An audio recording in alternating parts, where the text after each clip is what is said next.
as foreigners make you a minority. Another election, another bust. Go vote for that liar, it's a must. We were given the greatest gift of all, decided to give it up and watch the fall. Yeah, it's just a clown world. We're living in a clown world. Join us in the clown world. It's easy to see that the joke's on you and the joke's on me.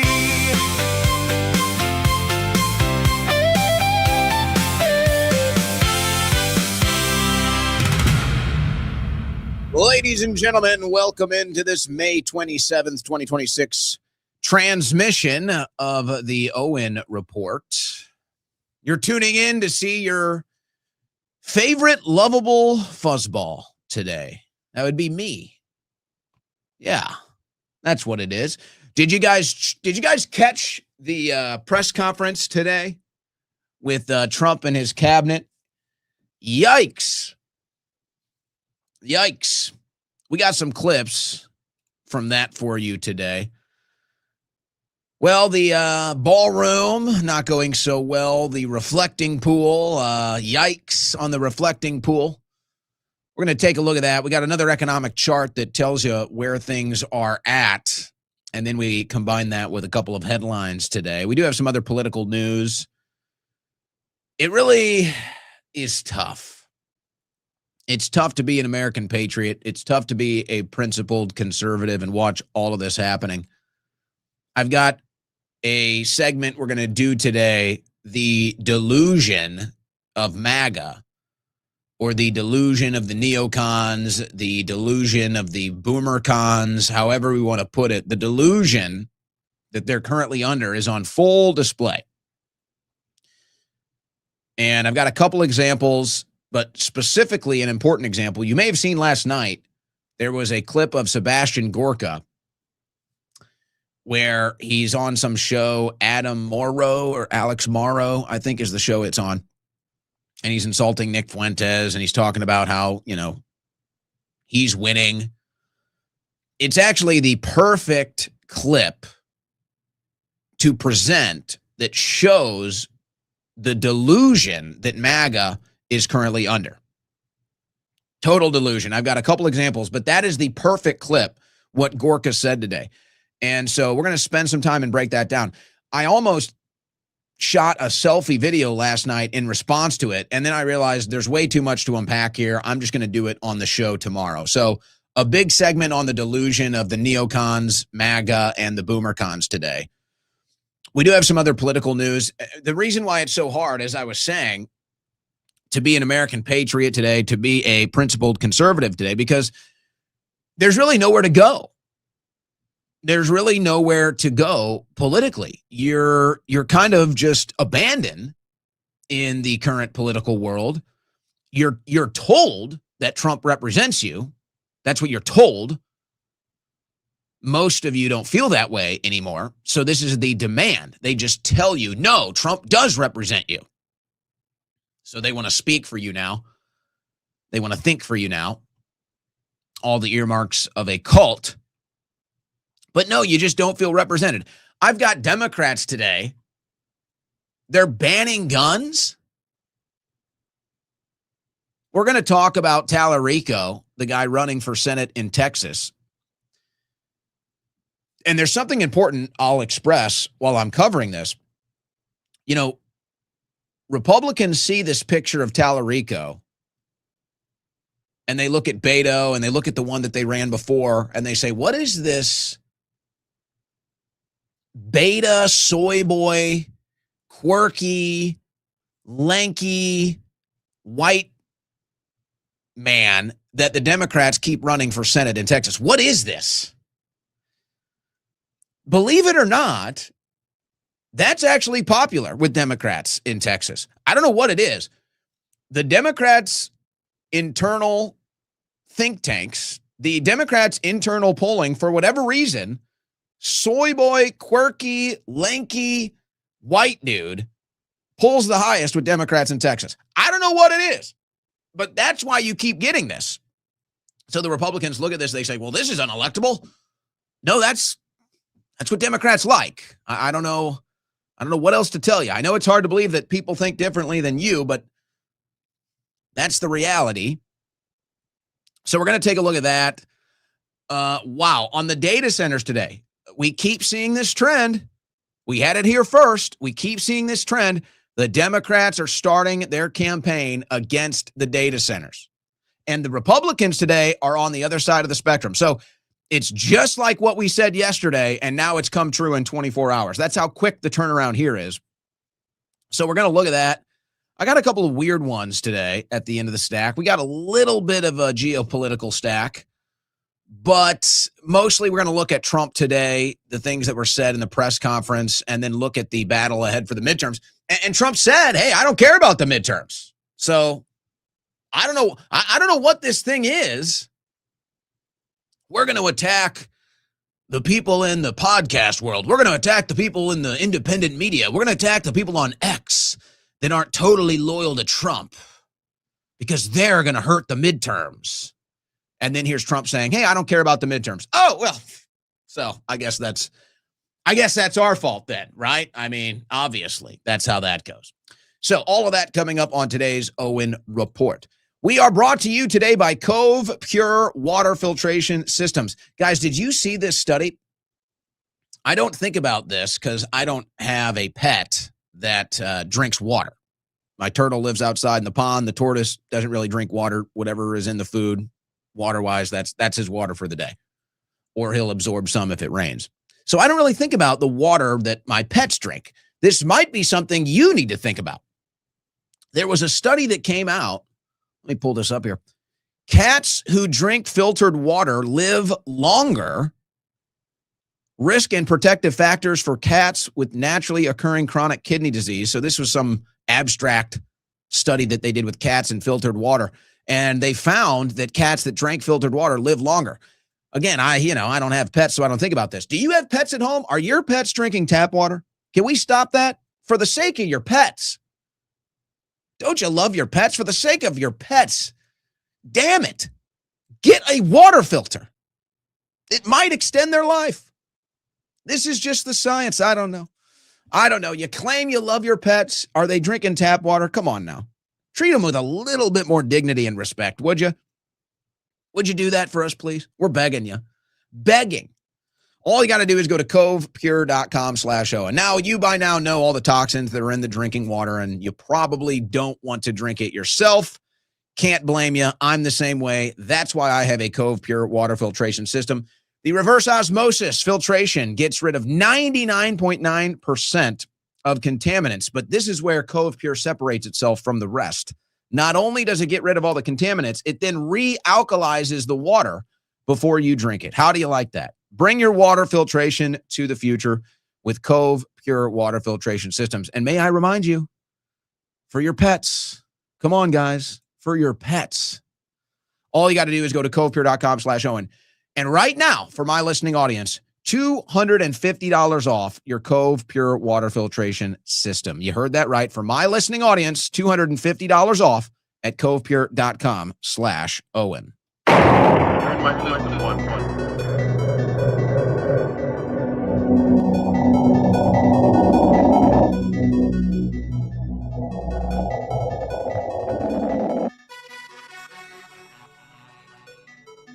On the cutting edge of news and analysis, the Owen Report with Owen Schroyer.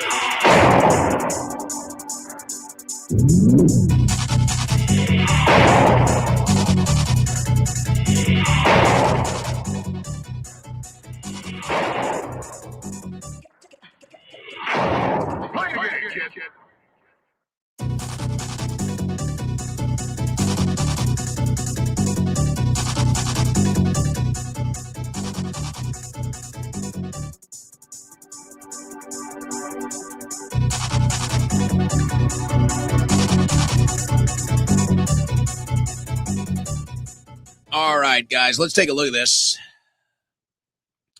Let's go to the Owen Report camera outside of the White House. The Owen Report Skycam. Let's take a look at the White House grounds, shall we? There we go. Oh, yeah. Very nice. Very good here. We got a nice, ugly hole in the ground construction project with no budget, not just over budget and behind schedule. There is no budget and no schedule. So the guy that's famous, he says, under budget and ahead of schedule. Yeah. Well, the ballroom has no budget and no schedule. So that's nice. There you go, right there with that. But hey, right next to the eyesore, right next to the hole in the ground, the construction project with no budget and no schedule, right next to that, they are building the UFC 250 event stage. So you can see here, they got a pretty big arch arena setup.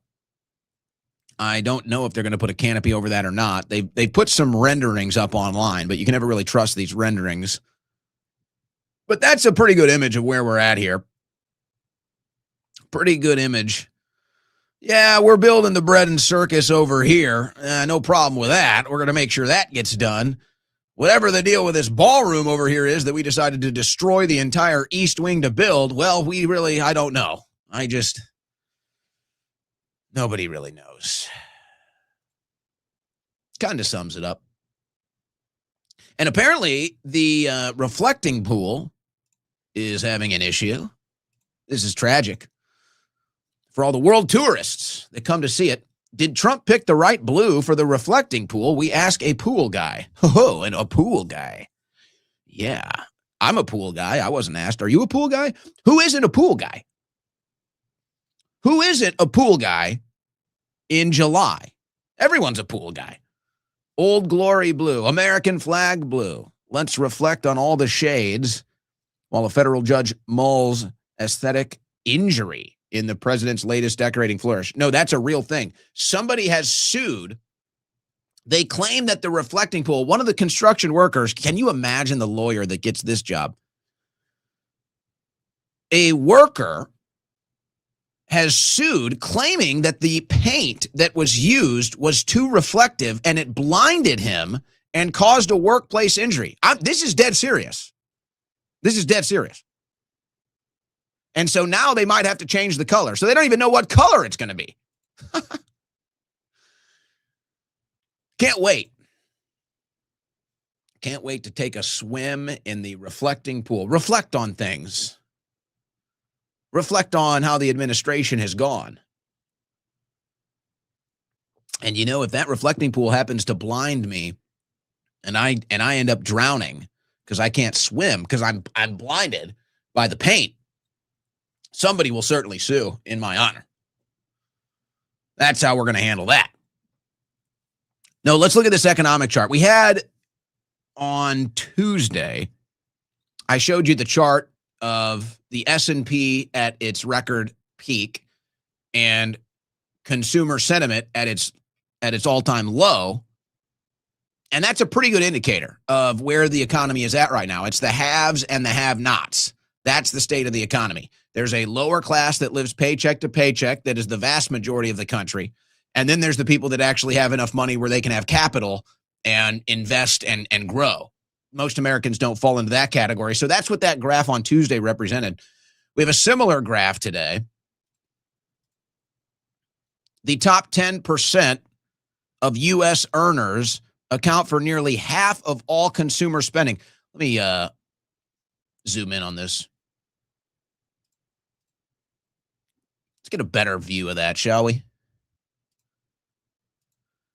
It's another representation of the haves and have-nots, the current state of our economy.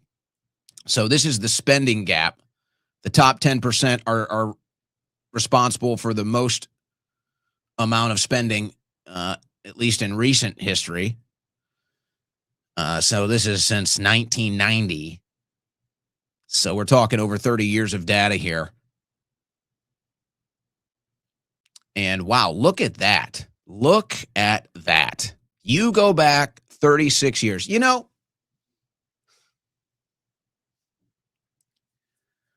Brandon Strzok from the walkaway movement. I believe they have just published the debate. They just sent me a text, actually. I think they're telling me that they just published it. Yes, it is. The MAGA divide, baby boomers versus millennials, has just been posted on Brandon Strock's YouTube. And, of course, they're asking me to share it. I'll share that after the show. This is everything right here. In 1990, and it just so happens this correlates with my entire lifeline. I was born in 1989. So this graph represents my life.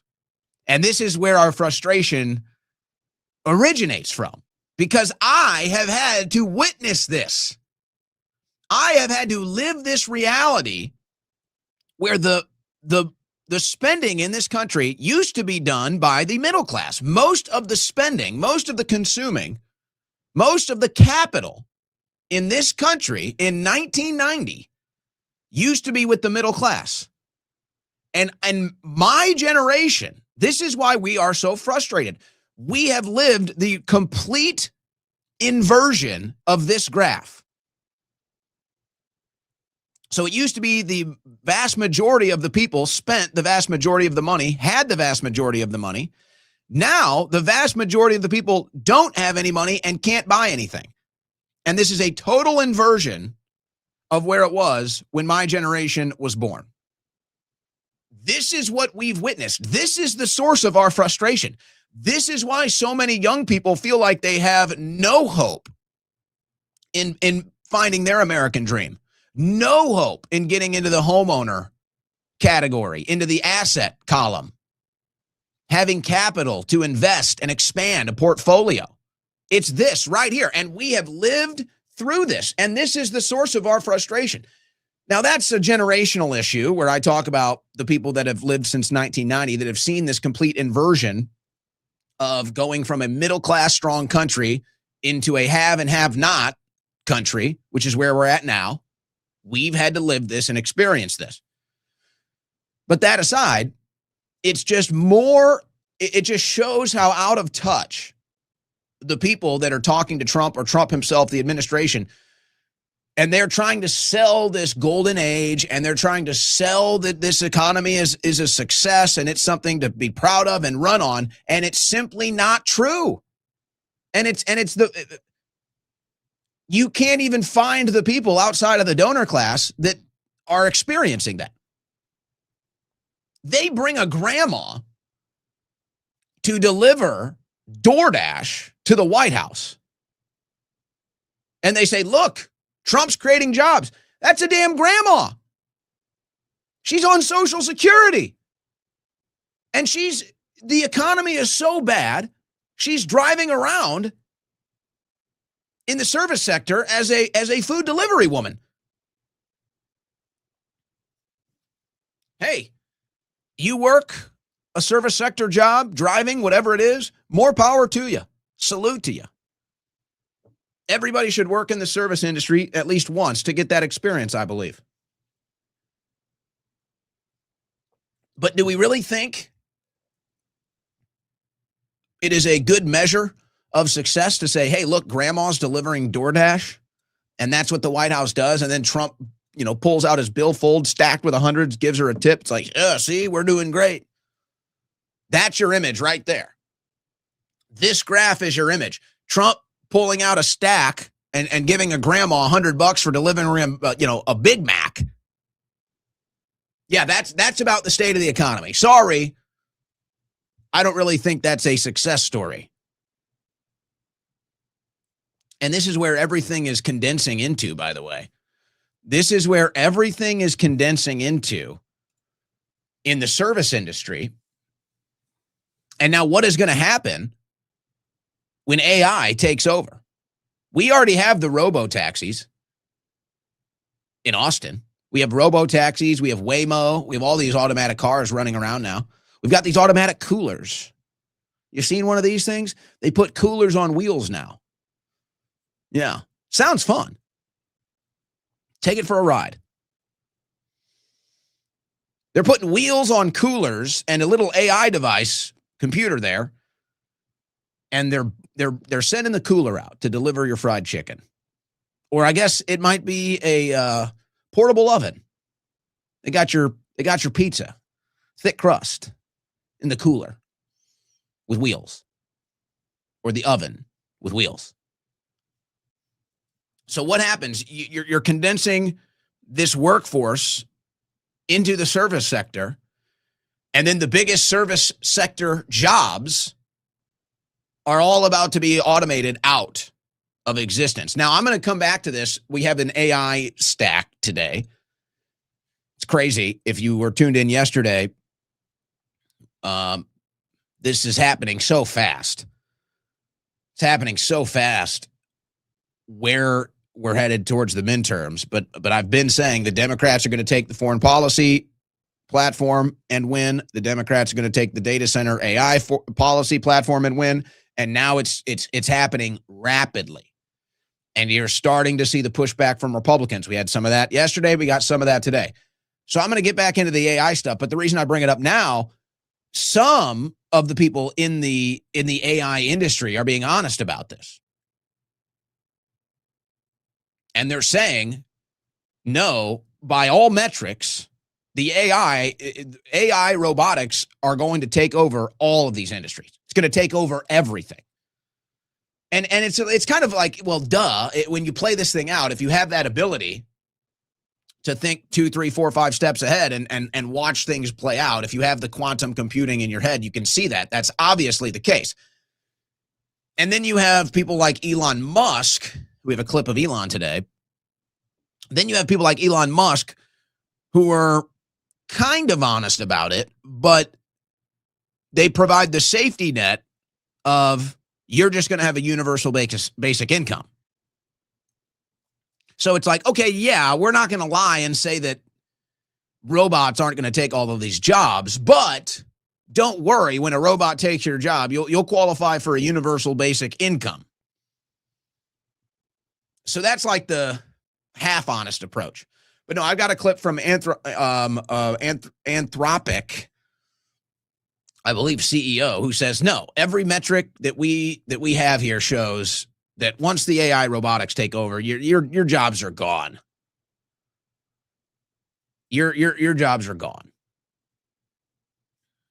And you can think, it's like, even play it out in your head. What are the jobs that are even going to last? They say they're going to have robotic machines that can do surgery. Trauma center doctors, gone. General checkup doctors, gone. They're making movies about AI judges, AI lawyers. The justice system taken over by AI. This is where all of it's going. And you know what? I will say, people are starting to see this now. It was a big conversation on X today. And isn't that where the political conversation is happening 24/7, really? I mean, that's really where it's happening. It's basically what X has turned into, whether you like it or not. And people are looking at this and they're saying, well, gee, I mean, they're pedal to the metal on the AI data centers. They're pedal to the metal on the war with Iran. It's like, why is this happening? Because this is the only agenda of the administration. There is only one priority and one agenda. And it's to turn the United States of America into an AI data center surveillance state and to turn Israel into the global superpower focusing in the Middle East. This is the two agenda items of this administration. And if they accomplish anything, it will be one of those two things or both. Nothing else will happen. And so people are finally starting to come around on this. But let's get to some of these headlines here. I've never felt poor before. Inflation and higher gas prices are stretching workers to their limit. And you go read this story, and it's exactly as I described it yesterday. Everyone is living paycheck to paycheck. And that's why they have the headline, I think it's appropriate, say, oh, well, I've never felt poor before. We're talking about people that even to an extent, make up to $250,000 a year, and they live paycheck to paycheck. Now, if you want to get into the weeds with it, yeah, okay. These people are obviously living in, 25, 3,000 square foot houses in nice areas. They drive a nice car. So their life is more expensive. They still have a higher standard of living, but the middle class and the lower class are all living paycheck to paycheck. It's just people in the middle class, nicer house, nicer car, more expensive life, higher bills. Nobody can really expand their portfolio in the asset column. And nobody can really save up a significant amount of liquid capital to be able to invest in anything or have savings, or if they want to pass something down. This is the merging of the lower and the middle class. And even though you might have people living in nicer houses and driving nicer cars, effectively what you've done is you've turned this entire group of people, which probably makes up 80, 90% of the country, they're all essentially in serf status. They're all essentially of the same status, with a tight budget, living paycheck to paycheck, and working every day out of necessity. Can't take time off. Can't afford to miss a paycheck. And so that's what you've done. And it's funny, too, you see these leftists, they were protesting another ICE detention facility today. And people are like, you always see this from the Republicans. And, it is a fair question. They say, do these people have jobs? Well, they do have jobs. They just work in the service industry independently, and so they don't have a schedule. So they're all delivering food or some sort of a service industry job like that. So they don't have to be on a set schedule. They can set their own schedule. But they're out protesting, the immigration centers today. We'll get back into some of that with some interesting comments from Stephen Miller today.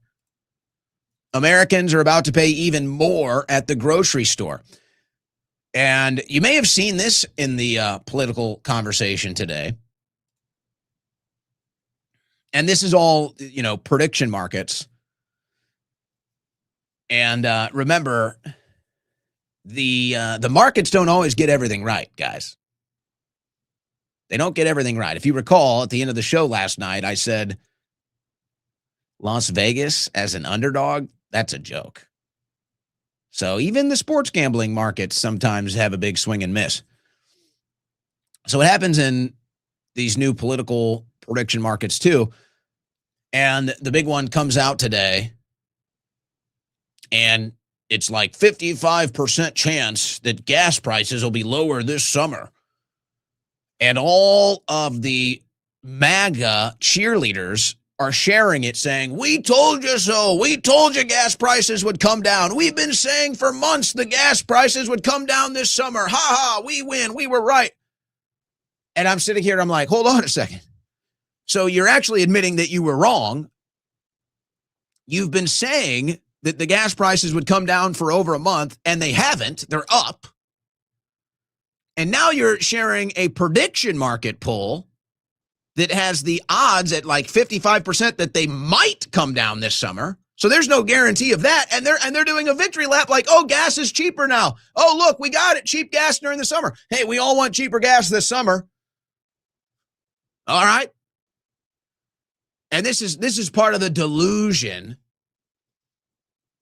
This is part of the delusion. I guess we can get into the delusion now.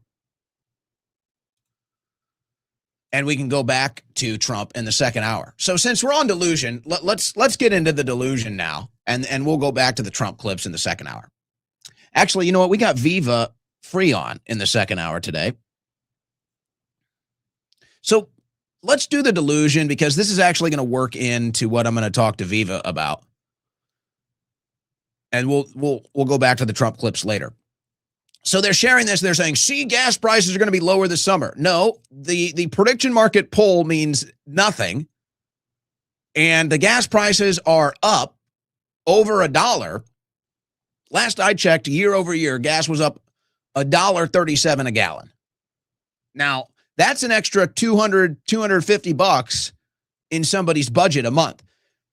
That can make or break a lot of people in this country. That's the big misunderstanding. That's how tight people's margins are right now. That's why you see all of these videos with young people in their cars, crying and complaining about the state of the economy, because that's how serious it is.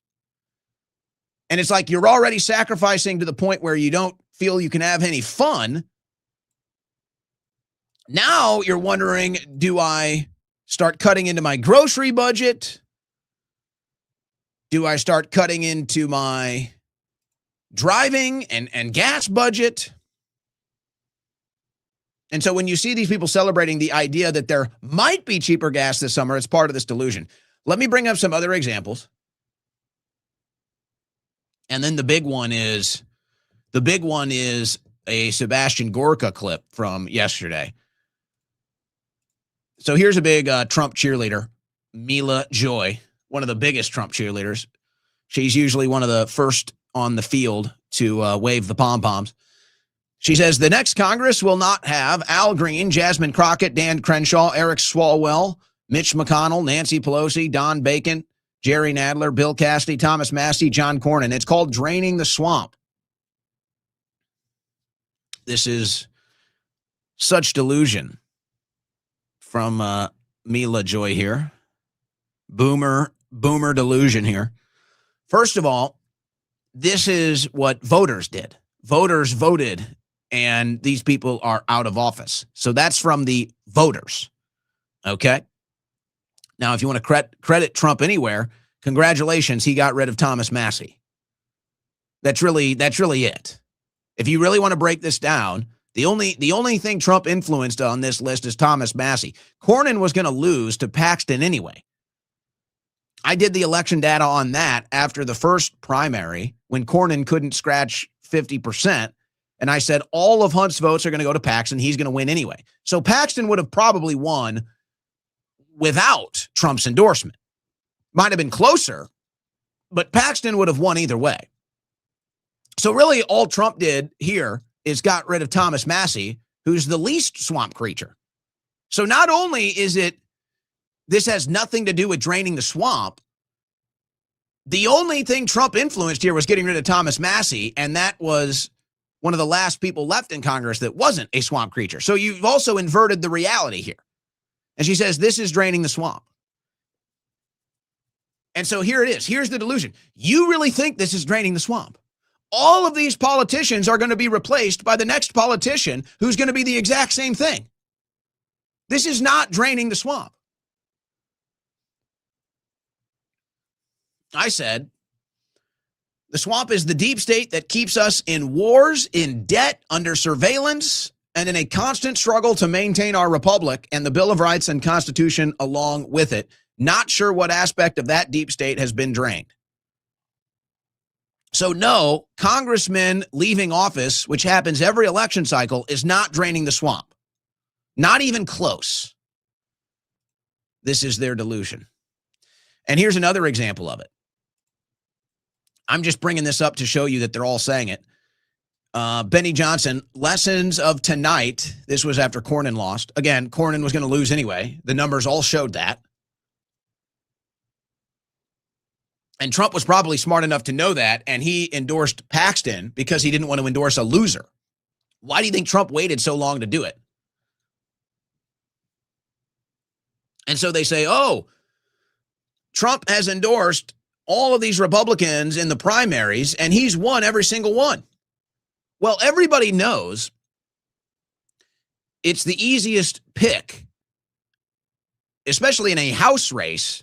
It's the easiest pick to know who's going to win, and it's the easiest race to win because it's the smallest race.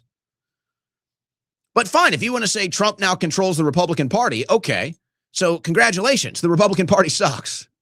The Republican Party still sucks and is still part of the corruption. So that's the problem. So, oh, look, I control the Republican Party. Okay, great, you control something totally corrupt.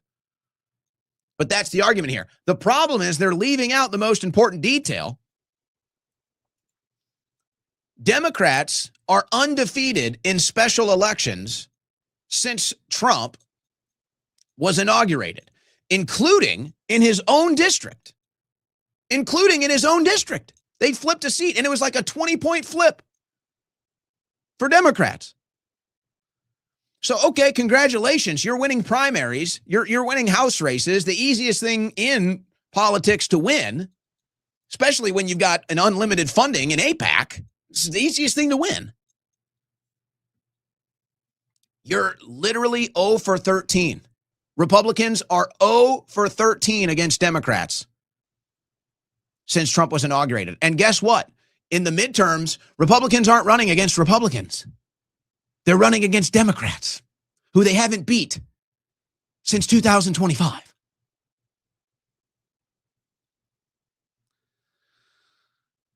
Total delusion. It continues, and they're hitting the Fox boomers with it. And they're saying the same thing. Trump is undefeated in the primaries. Every Republican's winning that Trump endorses. Trump would have endorsed Cornyn. He endorsed Paxton because he was going to win anyway. So they're doing all of this stuff. They're hitting the Fox News boomers with it. Here's the delusion. Now, to encapsulate this, Gorka goes on Alex Marlow,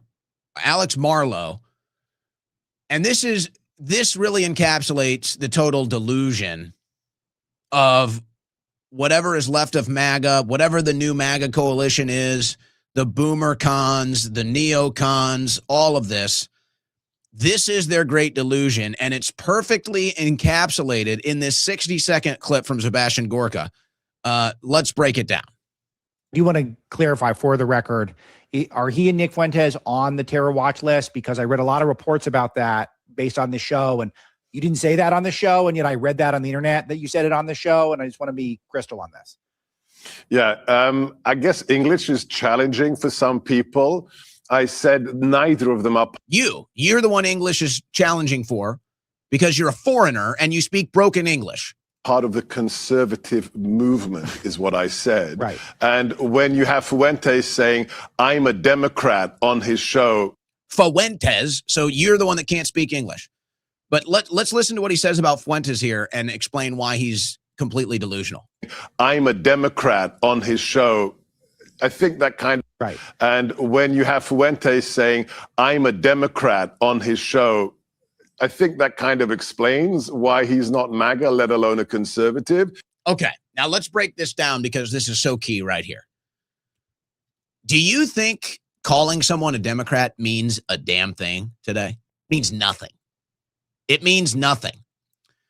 What people like Gorka and the neocons and this new MAGA, whatever it is, this new MAGA cult, what they don't understand is that the good standing the Republican Party had with the general population, the good standing that the Republican Party had with independents, libertarians, centrists, even some liberals, all of the good political capital that the Republican Party has earned, it's gone. The Republicans are at zero. There's nothing. They're on the same level as the Democrats now. You guys haven't figured it out. Calling someone a Democrat as an insult that's a conservative, it means nothing. You might as well call us a Republican. It's the same insult. You guys are the ones that wear it with pride. And then he says, well, I don't think that means he's MAGA. Okay, nobody wants to be MAGA. That's a cult. And then he says, and I certainly don't think it's conservative. Oh, well, what's conservative about Trump? Trump has printed 25% of the money in circulation. Is that conservative? Trump is responsible for 25% of the debt. Is that conservative? Trump has us in war with how many countries now? I don't know. How many different countries are we at war with? Is that conservative? You can't, this stuff has no meaning in 2026. You guys don't get it. Calling someone a Democrat means nothing. You might as well call them a Republican. They both have 0 points on the board with the American people. You guys spent all your points. You guys spent all your reward points. It's spent. It's gone. It means nothing.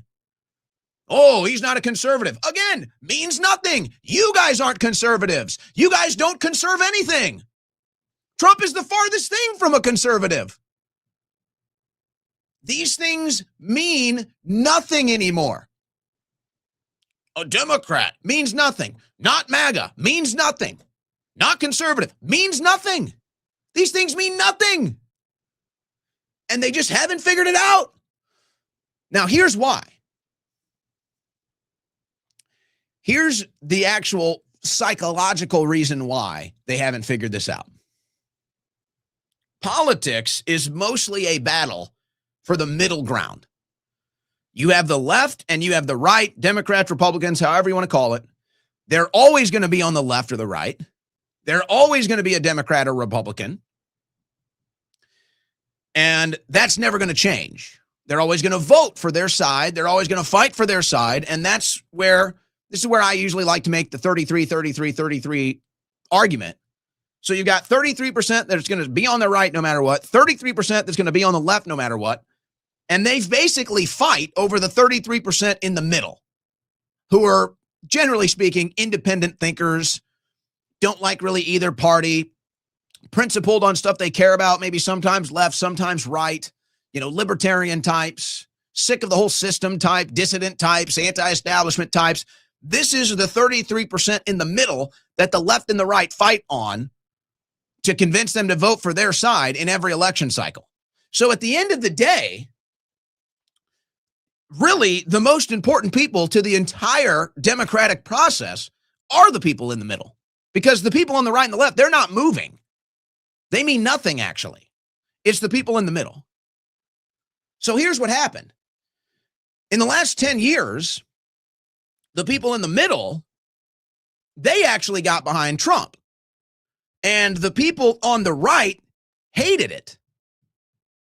And so we were first fighting with them because they didn't want Trump. Well, then we won. The people in the middle won and took over the right.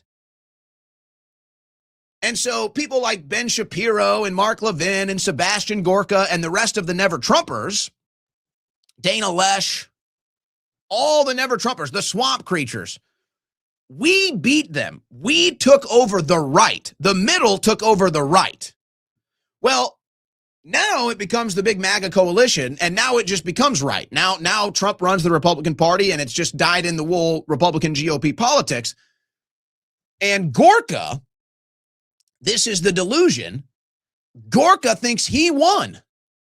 This is their delusion.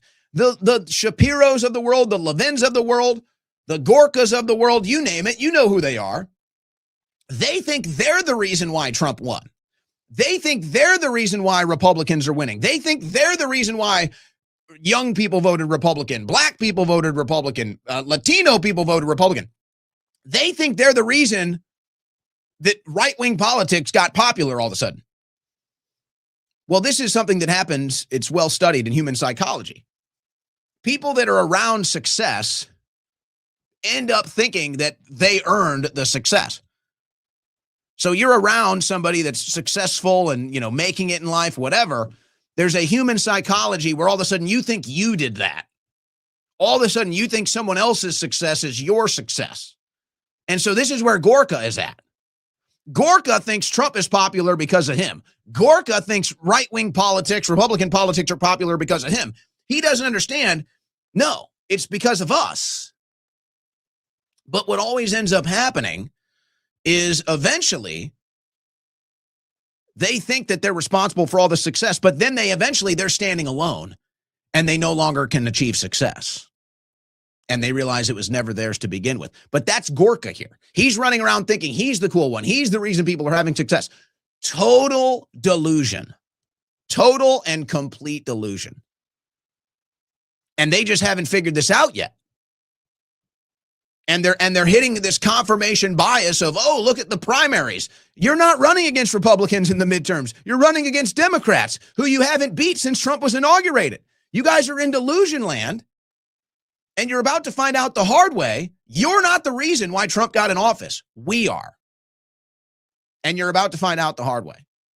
Let's finish the clip. And when you have Tucker Carlson doing what he's doing, I think we know whose side he really is on. So, no, they're risible characters.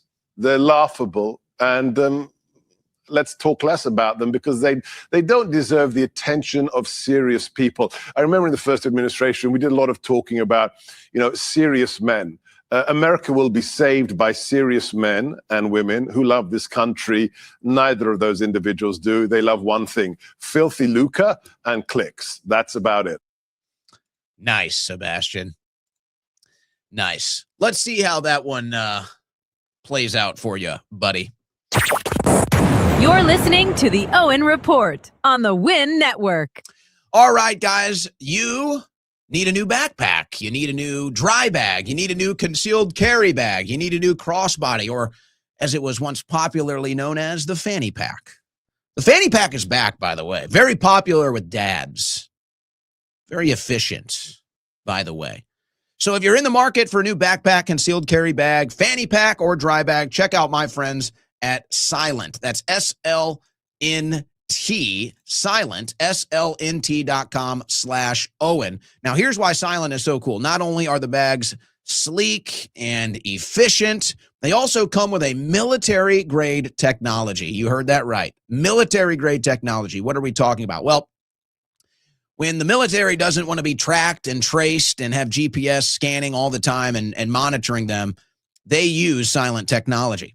These bags are also Faraday bags, meaning the government or all of these apps cannot track and trace your location. They can't constantly be pinging and following you around, spying on you.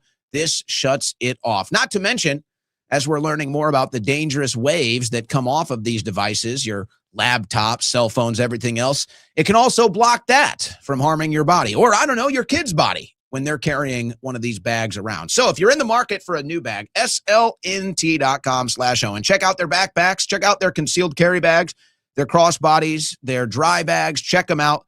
Learn all about their military grade technology and why this is something that you might want to have, not just for a sleek and stylish bag that you can take every day wherever it is you're going, but also can block harmful radiation and stop the apps and the government from spying on you.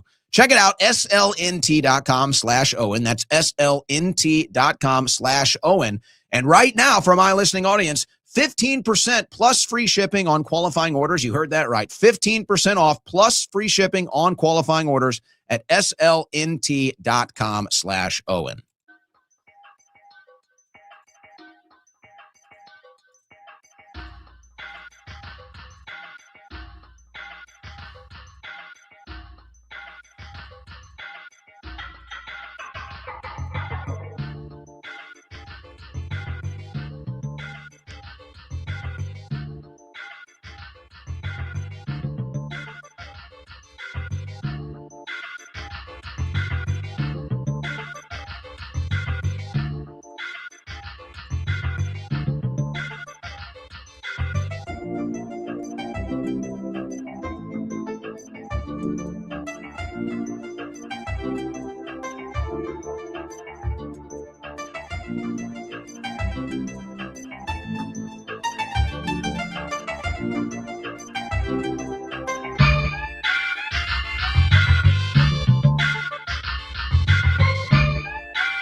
You have found your political compass. The Owen Report with Owen Schroyer.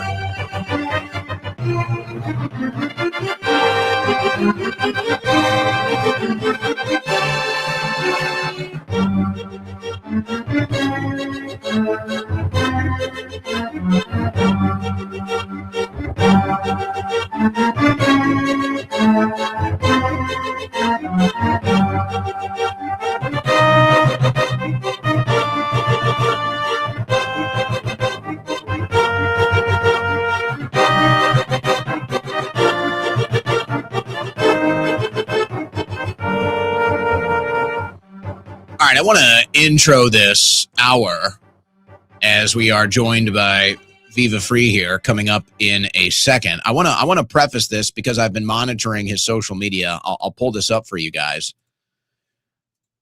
Well, Viva likes political discussion, and he likes to ground his political discussions in logic and fact.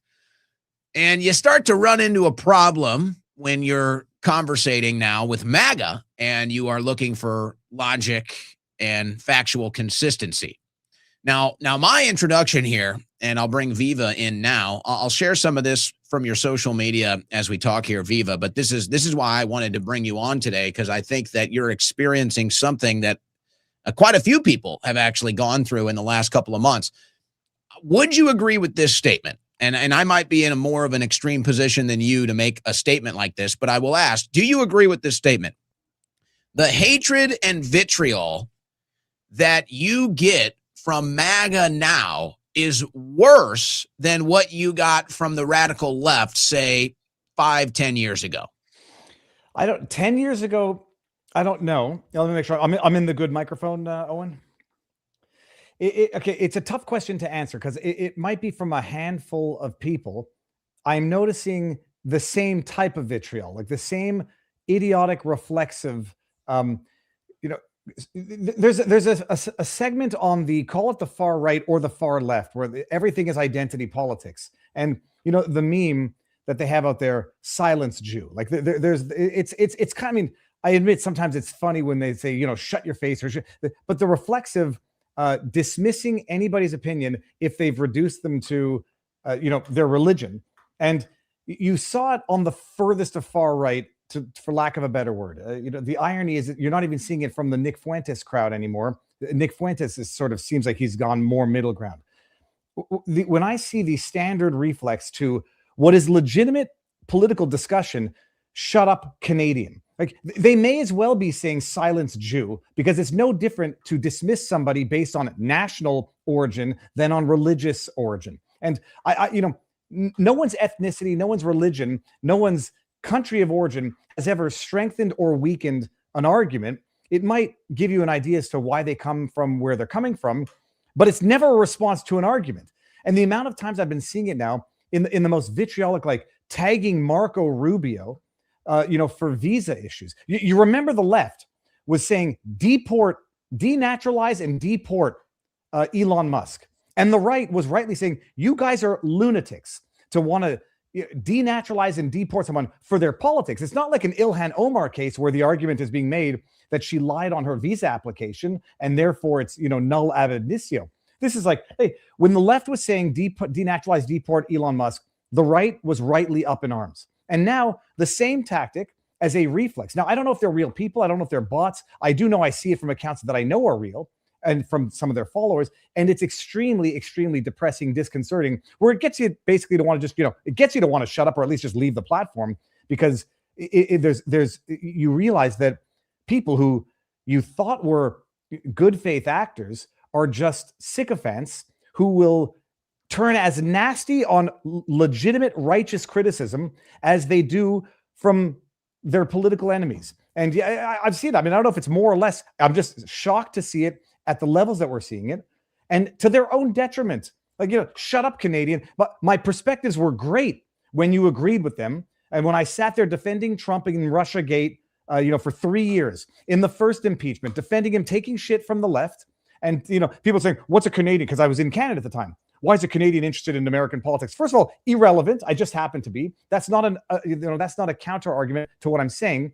And when I defended him during the second impeachment, when I defended the Jan 6ers for 4 effing years under Kamala and Joe Biden, where they were called domestic terrorists, where I had to fear going back to Canada because the Proud Boys are a designated terrorist group up in Canada. And I had sat there defending Enrique Tarrio, defending the Proud Boys on Jan 6. And then now that I issue what I think is legitimate, righteous concern, criticism for some of the actions of this administration, it turns into silence Jew, except they don't go after my Jewish identity. They go after my Canadian heritage, which is beyond my control. Yeah, it's a little irritating. Well, I pulled this up here because one thing that if I'm trying to do like a logistical breakdown of who are these people that are attacking somebody like you or me that is really more focused on being factually accurate and logically consistent, as opposed to just supporting whatever Trump says or does, they seem to be a lot of Johnny-come-latelys. You specifically in that post that I pulled up and that little back and forth you were having on X, I've noticed that most of these people either joined MAGA, post 2020. Definitely most of them weren't around in 2016, but it gets to the point where it's not only about, when you joined the MAGA coalition or the movement or whatever, they're trying to comment on a period of time that they're totally ignorant on.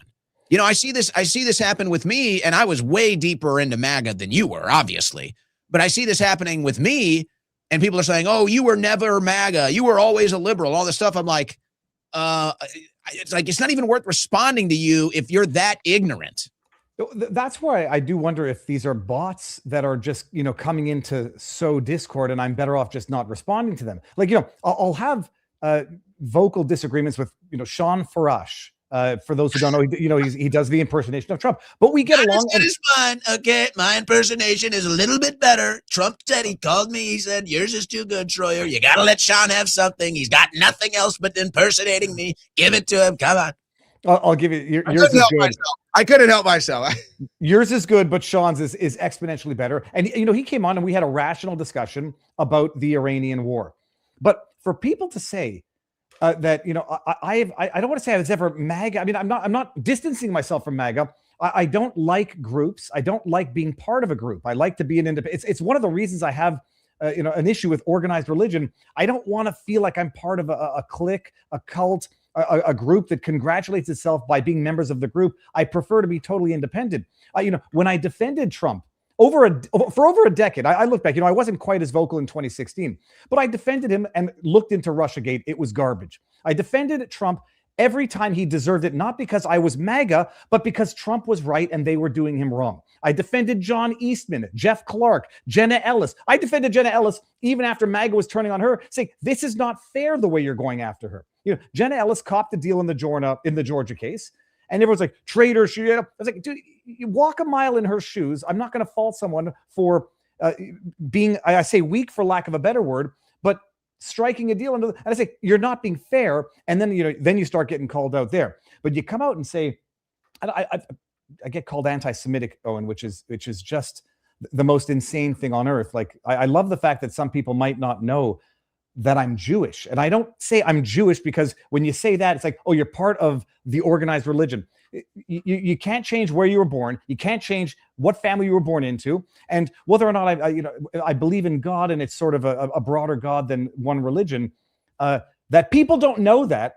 And that they don't know that my grandfather escaped Poland in 1933-36, fled to Argentina, then came to Canada, and that 24 of the 25 people in our last photograph that we have in Poland were killed in Poland, that they don't know, and then come out and call me a Jew hater, anti-Semite.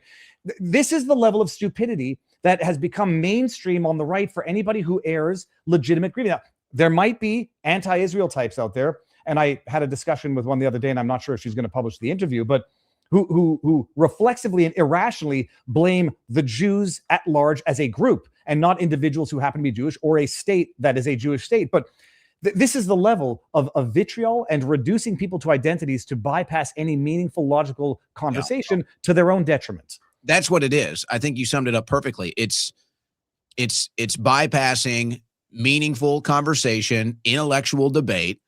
And I feel that whenever the name calling starts to happen, that's you waving the white flag. That's you giving up the debate. That's you saying, I can't win the actual debate about whatever it is the subject matter is. So I'm just going to start calling you names. And that's my way of saying I won the debate. We saw the woke left do this forever. I am curious though, I know what causes it on my end, but what is it that triggers the anti-Semitic claims, the Jew hating claims? Is it a specific topic that triggers that? Is it genuinely for just asking questions, or where is there something specific you can say, okay, I know if I say this, this is what's going to happen? Oh, well, I mean, the most recent clear iteration is Dr. Drew and I had nice things to say about Thomas Massey last week, and people actually unironically called two people who are Jewish, who have a history of escaping Poland, Jew hatred. So the replies that I saw to that clip where I was on with Dr. Drew last week, and people unironically, and I thought it must be a joke, saying Jew hatred, anti-Semitism. So the Thomas Massey, for one, for the other stuff, I mean, it happens when, Owen, I know you. I don't think you're anti-Semitic at all. I think anybody who says it seriously is an idiot. Like there's no other word. I can't rationalize with you. You're stupid. You're morons. You're an idiot. So congratulations. When I come out and I can understand the concerns that people look at the state of Israel and its disproportionate influence given size, I understand people's concerns. And I have long said, the ADL has done more to exacerbate anti-Semitic sentiment than to quell it.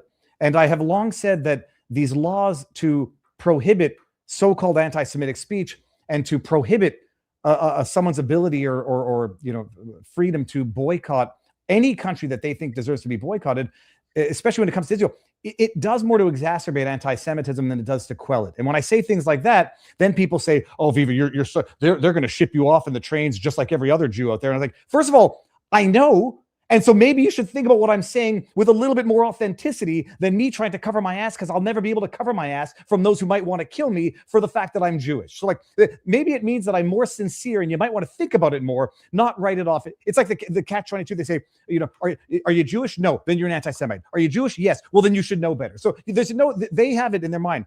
They're never going to legitimize what you say. They're just going to find one of two ways to write it off. Either you're an anti-Semite if you're not Jewish, or you're a self-hating Jew if you are. And I like to say now, they've adopted the Larry Elder being the black face of white supremacy. Now Viva Frei is the Jewish face of anti-Semitism and Jew hatred. And it's idiotic and it's infuriating because we have legitimate grievances. And if you don't have this discussion, it doesn't go anywhere good politically. And then they're just going to blame the people who were raising the flag from the beginning.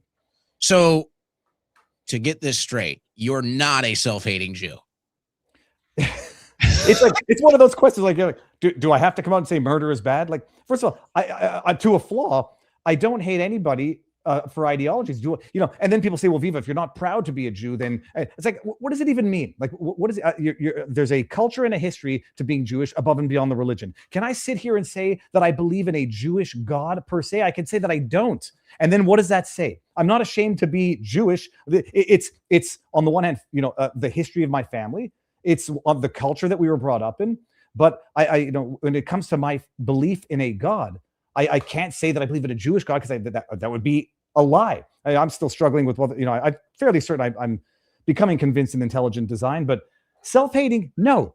And do I understand what people's issues are with the state of Israel in politics? Yes. Is the way you address those concerns, or tell them that they're wrong, censor them, tell them they can't say it, criminalize their speech, and call them anti-Semites for raising legitimate grievances with a country as the same grievances that everybody raised with Ukraine in terms of exercising undue influence in American politics, dictating foreign policy? It's crazy. You say I'm against the CCP. Nobody calls you anti-Chinese. You say I don't like the Netanyahu government, then they call you anti-Semitic. That's called a double standard that only exacerbates a problem and doesn't address the concerns.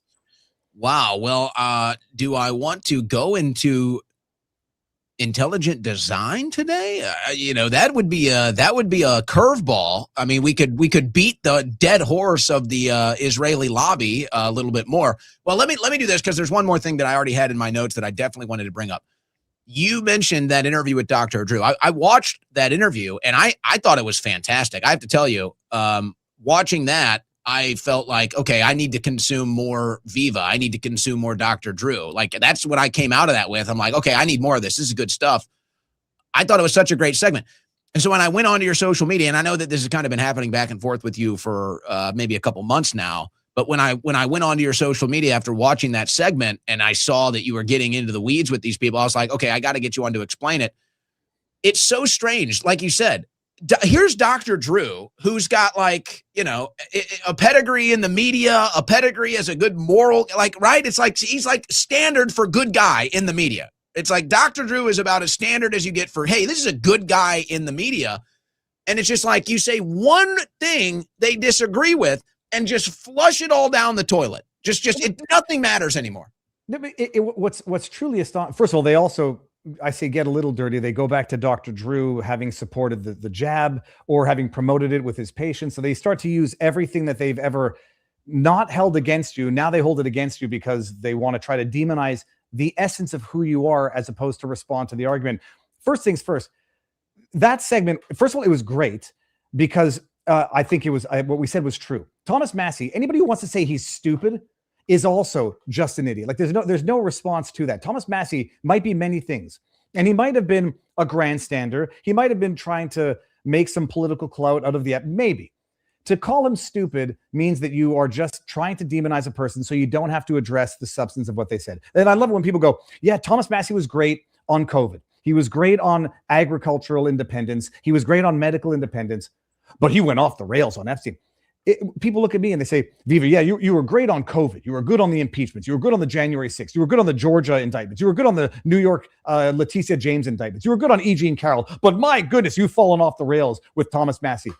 First of all, my issue with Massey was never supporting or condemning his policies. It was the abject hypocrisy and the unfair treatment that he was getting that struck a chord in my heart of justice.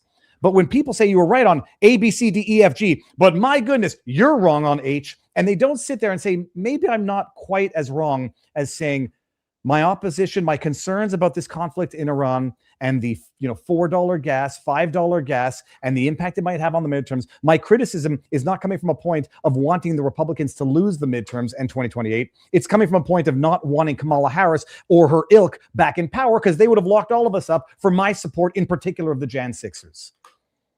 This has been an incredible development here on the show, because just for having you on, I am monitoring the chat here. Just for having you on, I am now a Jew lover. So this is how things happen fast. Things happen fast. You haven't succeeded until they accuse you of being Jewish. I used to, because I used to never even talk about it for like my first 10 years in political media. It was like not really a conversation I had in foreign policy and geopolitics with Israel centric. And I used to get accused of that, but things happen fast here, man. I mean, tomorrow I could be a Jew hater again, or even in an hour when I cover what's happening in Lebanon. So, this is the thing. Like, I don't remember when the first time I might have said I'm Jewish. Like, it's irrelevant to everything I think and say in politics. It doesn't make any opinion that I have more valid, whether it's about the Holocaust or Israel. And someone not being Jewish does not make their opinion less valid on any issue where someone thinks they have a better, more legitimate opinion because they're Jewish. So I don't mention it. But my goodness, the joke has become two groups of people. Never let you forget that you're Jewish, Jews and anti-Semites. Because on the one hand, they say, how can you side with these people when I'm not? And on the other side, they say, I'll never let you forget that you're Jewish when I want to hold it against you in order to discredit you or call you a Zionist. The amazing thing is I literally get called a Zionist and a Nazi in the same day on any given day, not because I sit on a fence, but because I just see things and call, and I assess the way I think it's fair. Massey, to his credit, to his detriment, I never liked the term Epstein class. I know people use it, but I don't think Epstein class is an anti-Semitic slur. And anybody who says that doesn't understand you're making the connection between Jews and Epstein, or Judaism and Epstein, as opposed to a person and their wrongful conduct. So no, you'll get it. It's just what's wild, however, is just, people become very comfortable reducing you, doing the exact same thing that the radical left did. Yep. And they say, oh, well, now it's justified because now you come to a country and you dare criticize a government. It's like, I didn't realize the beauty of living in America with your freedom, First Amendment rights, Second Amendment rights, is the gratitude that you have to show is shut up and sit down. If I wanted to be shut up from offering what I think is legitimate criticism to a government, well, I might have stayed in Canada. Well, there they don't ask you to do it out of gratitude. They just make you do it out of subservience. What makes America the greatest country on earth, and its government the greatest country, the greatest government on earth, despite all its foibles, it's the less evil of all the evils, is that you have the freedom, and not just the freedom, the obligation to criticize the government when you think it's doing something that is going to be contrary to its interests and the interests of the people. And so it's just, I hate seeing people who I just thought were reasonable. I don't go by allies, just using the same stupid, dirty tricks. Go back to Canada, Canadian. Oh, hey, let's deport Viva. Thanks. You're no better than the left that said deport Elon because he was out there doing Doge. So congrats. Look in the mirror and understand what you've become. Well said. We're all witnessing it. Some of us have, the first person perspective, not from just scrolling through X and reading the comments. I'm curious. One more thing on the political front. What do you make of this? All happened in the same day. This happened yesterday. At the beginning of the day, Trump called himself a rhino hunter, and then midday he endorsed Lindsey Graham. Your thoughts? I would say two things. In this political climate, you might not want to use the term hunter with the visuals of a gun and someone catching a trophy. You might just not want to do that as a pure matter of tactics and strategy. Second thing, I've been railing against Lindsey Graham and being a war whore for. People can just go look it up, and I'm not going to change overnight because Donald Trump now endorses Lindsey Graham. I'm not going to try to rationalize it, even though I could. Well, Lindsey's got a lot of political clout, so it's strategically a good move. Like I have, when it came to the Epstein files, since 2019, been interested in it, been interested in the what I believe was a totally implausible theory. I'm not switching 180 degrees overnight just because it's now the cool thing to do within a movement. Lindsey Graham is a man who talks about boots on the ground, doing to Karg Island what they did to Japan. This is not a man who I think has good political judgment. He is the truest definition of a war whore. And, Mark Lynch is running against him. He's a good man. I've had him on the channel at least once, maybe twice. But no, this was one of my points of contention with Sean Farash. I was like, all right, so, Trump comes out now and wants immunity for glyphosate manufacturers. Am I supposed to say I'm on board with that because I don't want to be, not a team player? He comes out, endorses Lindsey Graham, comes out and reaffirms Operation Warp Speed, or the product of that, the COVID jab. These are not things that he should be doing when he was running in 2024. It's like, you got to stop talking about the vaccine, the jab, as though it's a good thing. And lo and behold, coalition with Maha, RFK Jr., and that issue was resolved. No, so Lindsey Graham, he's out endorsing him. It's a joke. I mean, it's basically a joke. And the talking points, I'm not even sure that I believe the talking points, but it's another argument I don't want to get into. 117 for 117. It's arguable when he endorsed Ken Paxton. It's arguable that Ken Paxton was already winning, and you don't want to endorse someone who you know is going to lose. And from what I understand, there might have been a lot of other candidates that Trump did endorse that didn't make it through. But bottom line, that is something that's going to be a point of contention for those who have long said Lindsey Graham is a rhino. They're just going to have to fall in line now or just shut up about it. And there was a second thing that I forgot. It'll come back in a second. Well, no, you got to get it now because I'm going somewhere totally different now. Right. So hold on a second. Lindsey Graham, Rhino, Thomas Massey, Sean Farash. Oh my goodness, no, that doesn't matter. I'm blanking, but it had to. Making MAGA has to support Lindsey Graham now, even though they boo him when Trump brings him out at rallies. Lindsey Graham gets booed, but he's. I've been told this is a sign of ADHD, but I think I caught most of the points that I wanted to get to. Are you going to get to intelligent design now, Owen? I can't have you go there, because I see you. I follow you. I know the type of guy you are through at least through social media. I don't know if we have ever met in person. Maybe we will later this summer at an event. But I know you like fishing. I know you've got kids. You like going to the ocean. You like life. You're a lover of life, man. I'm like, yeah, right on. What other convincing do you need of intelligent design? Like, bro, you're living in God's creation. What am I supposed to say? That is where I think I'm at right now, where I put this on Twitter a while back. And again, I took shit for this question. I just said, if one were to acknowledge that there is evidence of God, what would it be? Like, what more proof of God would you need than everything that's around us? And so then someone was sending me these clips of these atheists, and they were saying, well, I guess, if the mountains opened up and God appeared and he said, I am real, and yada. And I was like, no, you would chalk that up to a hallucination if that happened. I'm sitting there, I go biking all the time out in Florida, and these they're called Eastern lubber grasshoppers. They're fat flipping crickets. And every time people look at them, they're scared of them, they're disgusting insects. They are such a not just a creation. I think I've convinced myself. I just don't know what to do with it now. You come across a clock on the ocean, on the the sand beach. You don't say, "Oh, this just happened."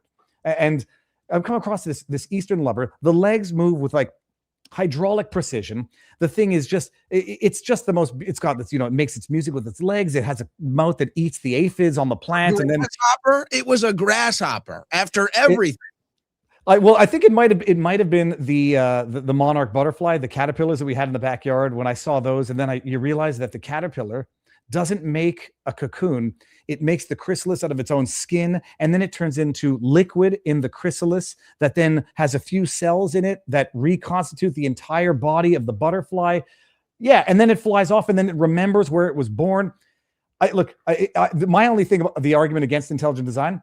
Why would they possibly make it so flipping complicated? Like, just make life simpler.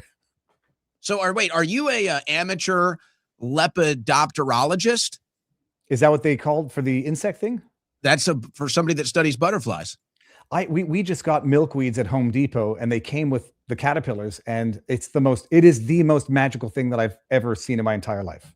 And watching the caterpillar turn into the chrysalis, I always thought it created something around its skin. It's literally like it blows up its own skin into the chrysalis. So the skin separates from the caterpillar, the black, white, and yellow body, and then it becomes green, like a green bubble, and then it liquefies inside the chrysalis, and then reassembles into a butterfly that hatches out 2 weeks later.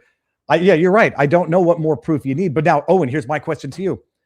Okay, I believe in God and God exists. What do I do now? Just be grateful that you have this gift of consciousness on this divine creation that we call Earth. That's all.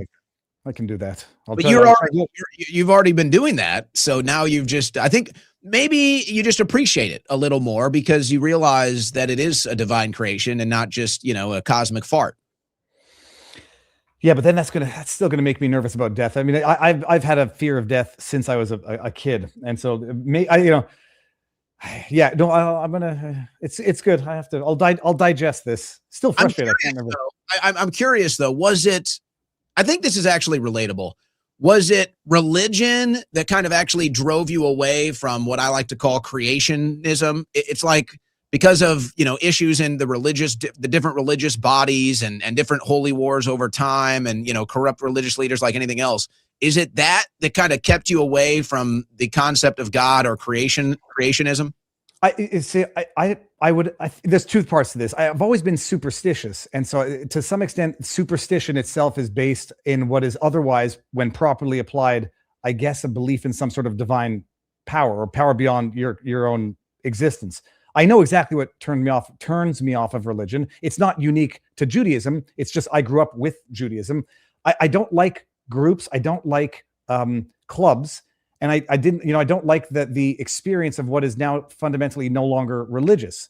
And we went to synagogue and people, dress up fancy to try to impress others. They're not, you talk business. And I know the same thing probably happens at churches and it happens at mosques, and it's not unique to Judaism. It's broad and generalized to organized religion and what effectively become clubs where everyone jostles for their own position. I hated it. I hated high school for the same reason. I was the loner sitting in a tree eating my lunch totally on my own. That's what turned me off. What has brought me back is literally just how once you understand the mechanisms of this creation, it does become borderline undeniable. It's just the accidental evolution of time, because there's something almost unnatural in the creation of it that can't be explained, but from it just happens in the cosmos. And then listening to people try to describe the simulation, and when Scott Adams and Elon Musk were talking about the simulation, as I'm listening to them talk about it, I'm like, you're just nerding up God. Like, you're saying, all right, what I'm describing is not God. It's just some bigger creation that's put us in this simulation that another more intelligent design has created. It's like, oh, you're describing God in nerd terms. And now I'm starting to think you might be right, that there has to actually be a God, some form of creation. I think the issue the religious community has with simulation theory is in their mind and their concept, it like devalues their religion or it devalues God.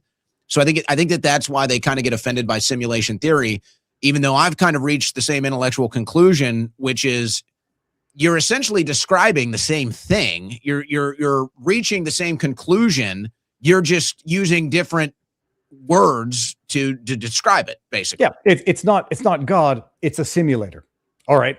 I mean, and then like the way they describe the simulator, and that the simulator created not a painting but an evolving painting. I mean, you're just calling God a simulator because you don't want to, I don't know, acknowledge that there is some higher order to which we all have to respond, answer as humans. But I mean, I think in probably a way I have probably always believed in God. I've always at least believed in the camera over your head, so you don't do bad things because you're always being recorded, either physically or spiritually. Now the camera's in your pocket, on your dinner table, everywhere else. So if you live with a healthy fear of God, whatever you perceive him to be, you'll do good, because there's no quiet dark room where you can sin in anonymity. But no, I think that's where I'm at. Like especially, I don't know if Florida has brought it about, but you go out there and you see the alligators, and you see nature interacting with nature, and you see a turtle on a path laying eggs, and you see the way the turtle kicks out the dirt and then lays its eggs, and there's a mucus in the stuff that comes out to keep the egg moist until it buries it back up. I mean, yeah, all right, that's one hell of an accident. It's probably more intelligent design. This is good. Nobody had this. The prediction markets had this conversation at 1%. They said 1% chance that Viva and Owen are talking about intelligent design and creation today. 1%. So if you got that one, congratulations. You're making out like gangbusters today. Oh, well, this is great. I love it. All right, one more thing for you today before we let you go here, go to enjoy God's creation. What do you think? This was said today. I'm going to play these clips coming up once you depart. Trump made another basically, Trump said today he's going to release more alien files. He said more extraterrestrial stuff was coming. So we've kind of seen this drip, drip, drip. They've shared some, grainy footage, some radar footage, stuff that's really, you can't really interpret it very well, other than to say we don't know what it is. So it's a UFO.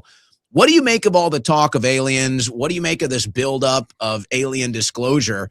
And then maybe as just kind of a side comment, because in my mind, there's really not much hype. There's a lot of talk, there's a lot of buildup in DC, but nobody really cares. It's not really creating an organic buzz, at least in my circles. Well, pun intended. Neither with me. I've been interested in aliens since I was a kid. Like, I used to get the books I used to get were fishing books, Egypt, pyramid books, fossil books, and alien books. Case? Did you read Edward Case? I haven't read anything on this in 30 years, so nothing contemporary. And I listen to Rogan and I listen to Jim Corsetti, so that's where I get a lot of the update stuff. But I've always been interested in this. I don't use the word distraction often, and if I've ever used it, I don't like it. It's sort of a cliched, like, this is the distraction for them.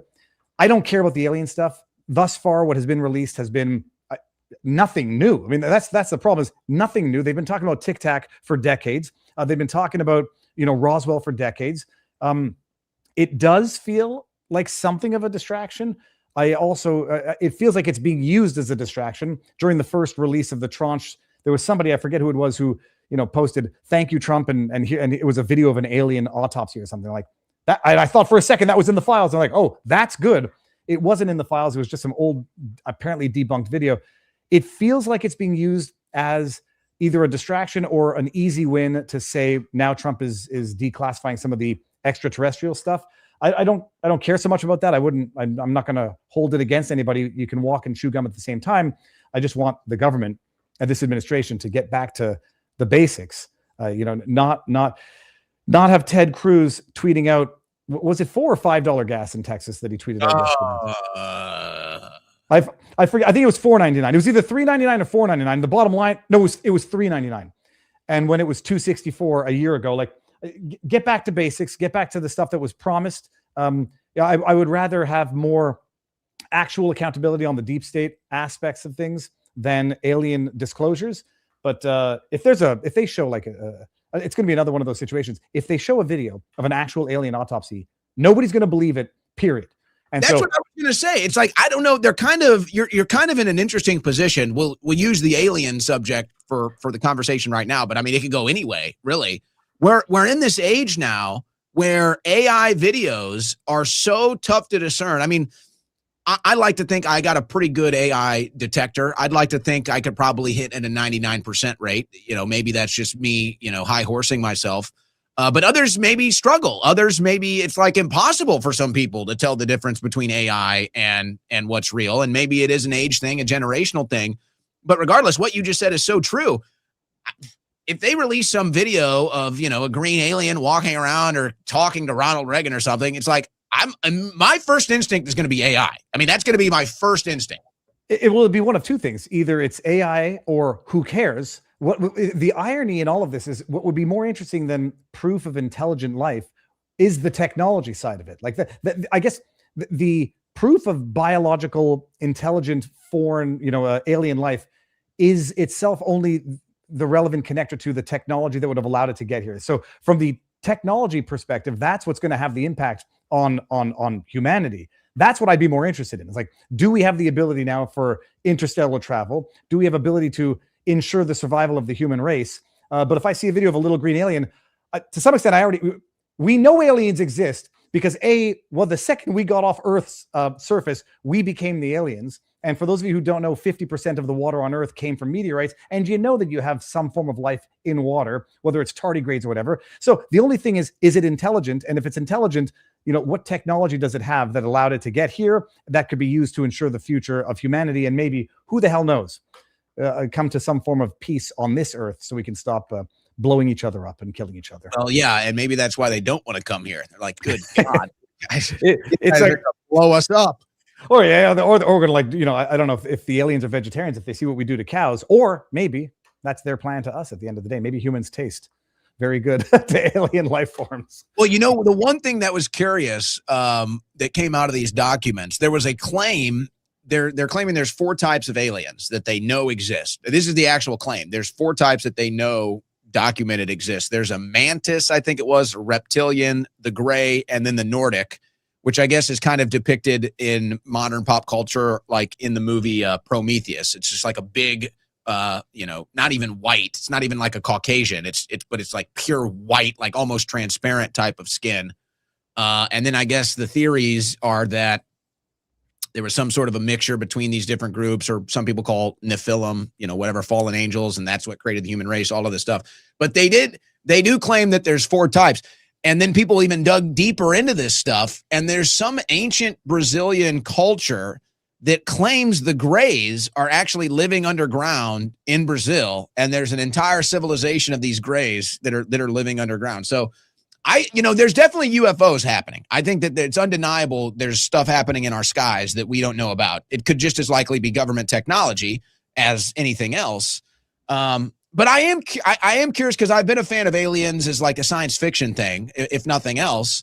And so I am curious to see where they go with it. But I've kind of reached the same conclusion. It seems to be more of a distraction right now than anything substantial. Well, I mean, especially under the context, there's war with Iran. There's the domestic issues. I'm exponentially more interested in the deep state accountability than I am in extraterrestrial transparency, unless there is an immediate technological element that is going to be relevant for national security issues, such that, if China ever got control of this technology, we would all be slaves to China. But yeah, come on. If you've ever seen, what's at the bottom of the Marianas Trench, that's alien for all intents and purposes. If it does, in fact, explain why humans are uniquely different than every other animal on Earth, I could see that answering some people's questions who refuse to believe in God, although it still wouldn't even get there. If aliens somehow, 200,000 years ago, there's like some genetic thing in humans that made us singularly unique. If people say it was God, and now people are going to say, no, it wasn't God, it was aliens. Again, we're still talking about the same thing because it's all part of the same creation. But no, bottom line, it's been lackluster what they've released. I don't really care about it. And it does feel like some people are using it as a distraction on the one hand and as an easy low-hanging fruit W on the other. Yeah, I agree. All right. Viva Free, live free. VivaBarnesLaw.locals.com, rumble.com/Viva Free is where you can find his show. Anywhere else you want to direct my audience? No, that's pretty much it. You Google my name, either David Fry or Viva Fry. I want to direct everybody to drone bass fishing I think it's on Rumble as well, but it's on YouTube. Go look up drone bass fishing. That is the top 5 moment of my life. And I think it will always be one of the top 5 moments of my life. When I caught a 2.5 pound smallmouth bass trolling a jitterbug with a DJI Phantom back in 2016, 2017, back when the world was seemingly sane. But no, that's it. You guys know where to find me. Well, actually, I'm going to be extorting you now. What we're going to be doing here is we're going to be cutting this segment out of the show. I'm going to be sending you an email, and it's going to say, I'm going to share this video with your wife and kids. I'm not sure what I want to extort out of you quite yet. I'll figure it out. No, Owen, I've done the math. Marriage, kid 1, kid 2, kid 3, drone bass fishing. You think I didn't think of that, Owen? No. I have editorial control over this content. Okay? We will be editorializing this for extortion. All right. You are not off the hook that easy. All right. Owen, it's been amazing. Thank you very much for having me. And yeah, thank you. You've despite all the names, you have remained consistent, rational, logical throughout. And I don't like seeing you get demonized the way you've been demonized. There will be a return to sanity. And I'd like to be one of the many captains of that ship and not just a passenger on it. Well, I appreciate that, but you know what? I'm enjoying the ride. I promise you, I'm enjoing the ride. We're living in interesting times. No doubt about that. All right, Viva. Great times. Thank you for joining us today. Thank you very much. Have a good one. All right, there he goes. Good stuff. There's a little bit of a relief there, too. Get a little bit off the beaten path. It's okay. We get too much politics anyway. We don't even ask for most of it. Just there it is. Non-stop. Good stuff. All right. Let's do this. Let's take an early break here and then come back for a long third hour. We'll get into the Trump clips from today's press conference. We'll get into some of the other headlines. Democrats, totally unconstitutional. What's happening with the Texas race. And then the big one, I would say, which is every day now, the Democrats are taking another step forward for the midterms and their platform being anti-AI, anti-data centers. And so we've got another example of this today. And then we see where the Republicans are now going the opposite direction, at least from a party standpoint. Some have broken ranks, but that's where we're going to go. So let's take an early break here. Long third hour coming up. Folks, are you thinking about getting into precious metals? Probably by now, with all the different things going on, the stock market, the economy, the dollar losing its value. You've probably at least thought about it. Maybe you want a little more information before you make up your mind. So I suggest my friends at Allegiance Gold. Now, why do I talk about making sure you have all the information you need to make a decision? Why do I talk about that when I talk about Allegiance Gold? Because that's what Allegiance Gold is really all about. They want to make sure that any questions, any concerns you have before you make a big move with your finances, they want to make sure you're fully understood of the decisions that you're making. And that's why they invite you to give them a call. The phone call is free. 844-790-9191, 844-790-9191. And while you got them on the phone, why don't you ask them about $5,000 in free gold and silver? You heard that right. $5,000 in free gold and silver with qualified investments, whether through your 401k, IRA, or savings account. They make it simple and easy to understand while you move into something real before the next reset, which we all are starting to feel might be near. Nearly 10,000 clients nationwide. And how about this? A-plus review. A-plus with the Better Business Bureau. That's what you want. That's what you need when you're talking about your finances, when you're talking about your wealth. Anything short of an A-plus, don't deal with it. Allegiance Gold, A-plus. Go to protectwithowen.com or give them a call, 844-790-9191. Protectwithowen.com. Protect your wealth because no one else will.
It's your favorite podcaster's favorite podcast, The Owen Report with Owen Schroyer.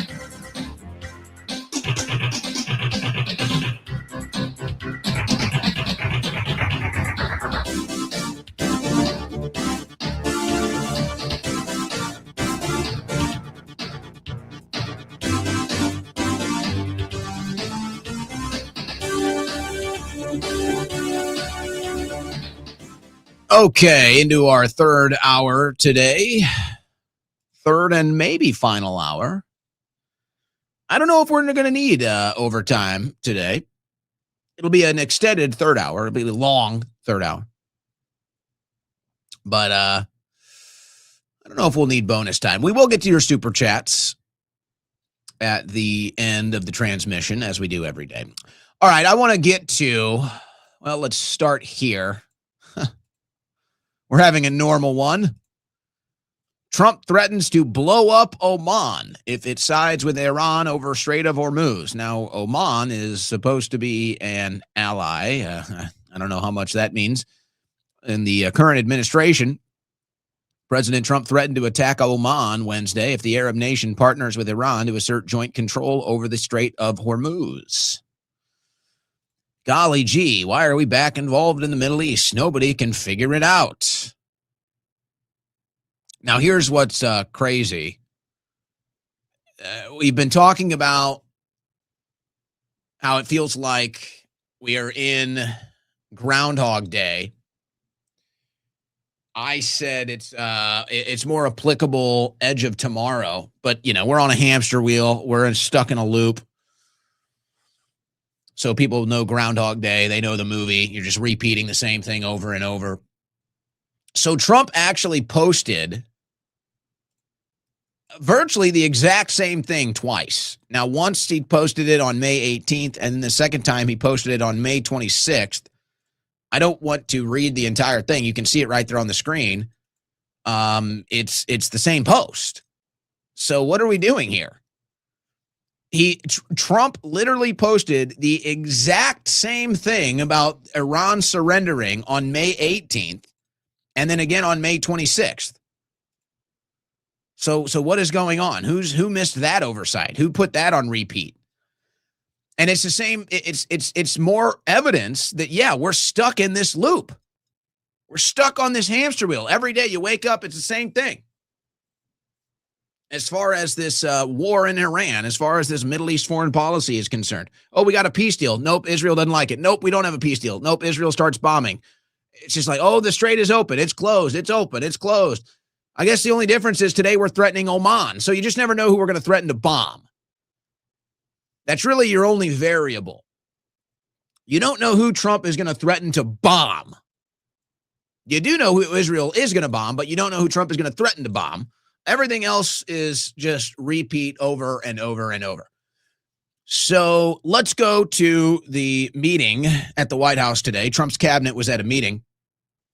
They debuted a new America 250 hat, by the way. I'm not sure how I feel about it. I want to like it, but it's got Trump branding on it, so I don't know if I can like it, unfortunately. That's where I'm at. But let's go to this meeting. Trump talking about Iran. Their economy is in free fall. They have 250% inflation. Their money has no value. So he's talking about congratulations. We're doing this for Iran, but also to the Iranians. We're crushing your economy. We've destroyed your economy. Now, again, whether you believe this is true or not, who knows? You can't trust Trump. But that's a good thing now. We're doing this for the Iranians. We're crushing their economy.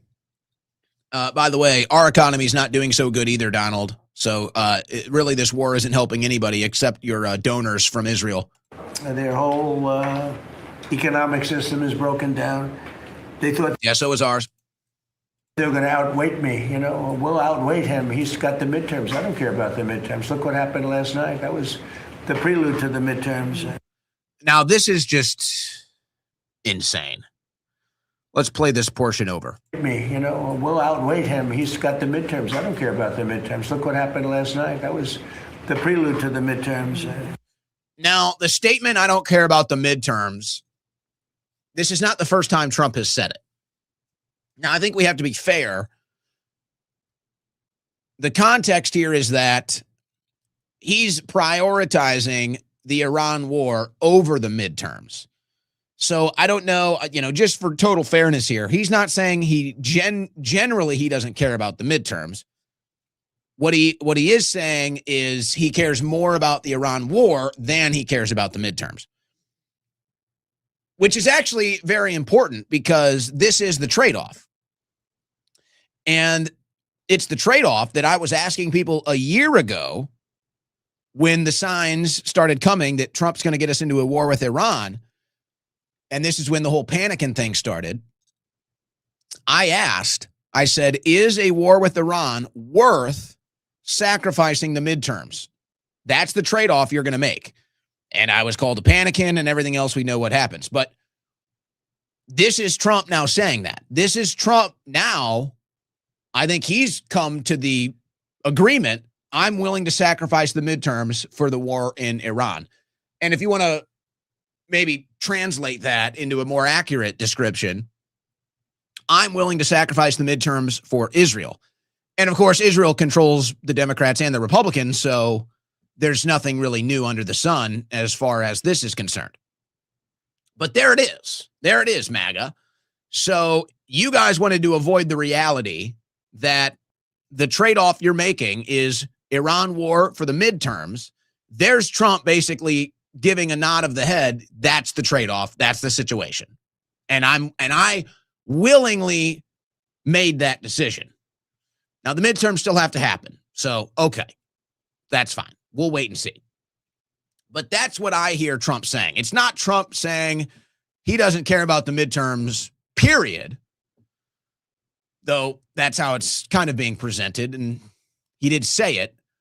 No, I think the fair context here is that Trump has already decided, and this is him telling the American people, the Iran war is more important to him than the midterms. And if this is translated to real speak, as far as politics are concerned, Trump is working for the Israeli donor class for the Iran war, and the midterms don't matter to him. That's the reality. And as far as the Israel donors and the Israel lobbyists are concerned, they're already having their will in Congress. They've gotten rid of Massey. They've gotten rid of the Democrats that don't take AIPAC money too. So they already control Congress. Midterms don't matter to the Israeli lobby. Democrats, Republicans, they win.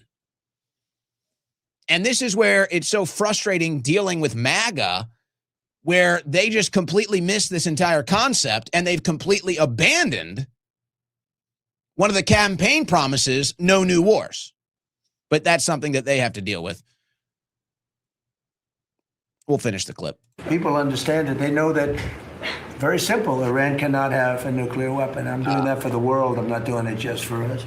There you go. So there it is. Trump is working for the globalists. Trump is working for Israel.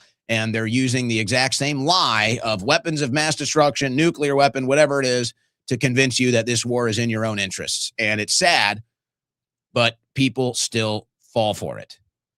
Now, this is an interesting, I said this yesterday on the show. Trump says it yesterday from the White House. If we didn't hit them with the B-2 bombers, Iran would have had a nuclear weapon within 2 weeks from that date because they were ready to go. And if they had Now, to be clear, that's not what I'm talking about. And I think that's complete and utter BS. And if you actually take everything that's been said about Iran and its nuclear capabilities for the last 40 years, you realize there hasn't been an element of truth to any of it. And so here's Trump just lying to you about the same thing. a nuclear weapon, it would have been used already. It also would have been used had I not terminated the Obama deal, the Iran nuclear deal, as we call it.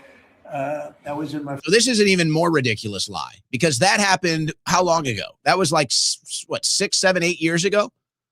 So by Trump's logic, then, Israel should have been nuked by Iran 4 years ago. Or 8 years ago, or 10 years ago, whatever. So this is just ridiculous. I can't, you know what? I can't even do it, man. This guy's just such a liar. I can't even do it, man. And it's not even that Trump is a liar. He's the president. He's a politician. They all lie. This is part of the gig, is you have to sit here and listen to politicians lie to you 24/7. My source of frustration is that MAGA believes this crap. That's what kills me. You guys believe the same damn propaganda for 40 frickin' years. And you don't even have enough comprehension. You don't even have enough reading comprehension. You can't even put the pieces in the puzzle together to see this. It's crazy. It's like they've been saying the same thing for 40 frickin' years. And you just keep believing it. But guess what? Guess what? Guess what remains true no matter what? Israel is not the United States of America. It's not. So why are we sitting here doing the bidding of a foreign country? Why are we sitting here as the American people burdened yet again? We have to do this for a foreign country. We have to do this for the Middle East. We have to do this for the globe. When do we get to do something for us? When do the American people get to do something for themselves? When do we get a government that actually represents the interests of our people? Can we ever? It's not happening with this administration. Don't gaslight me. And he says, oh, did you see in Texas? That's an indication of the midterms. I mean, folks, I'm sorry. This is straight retard talk.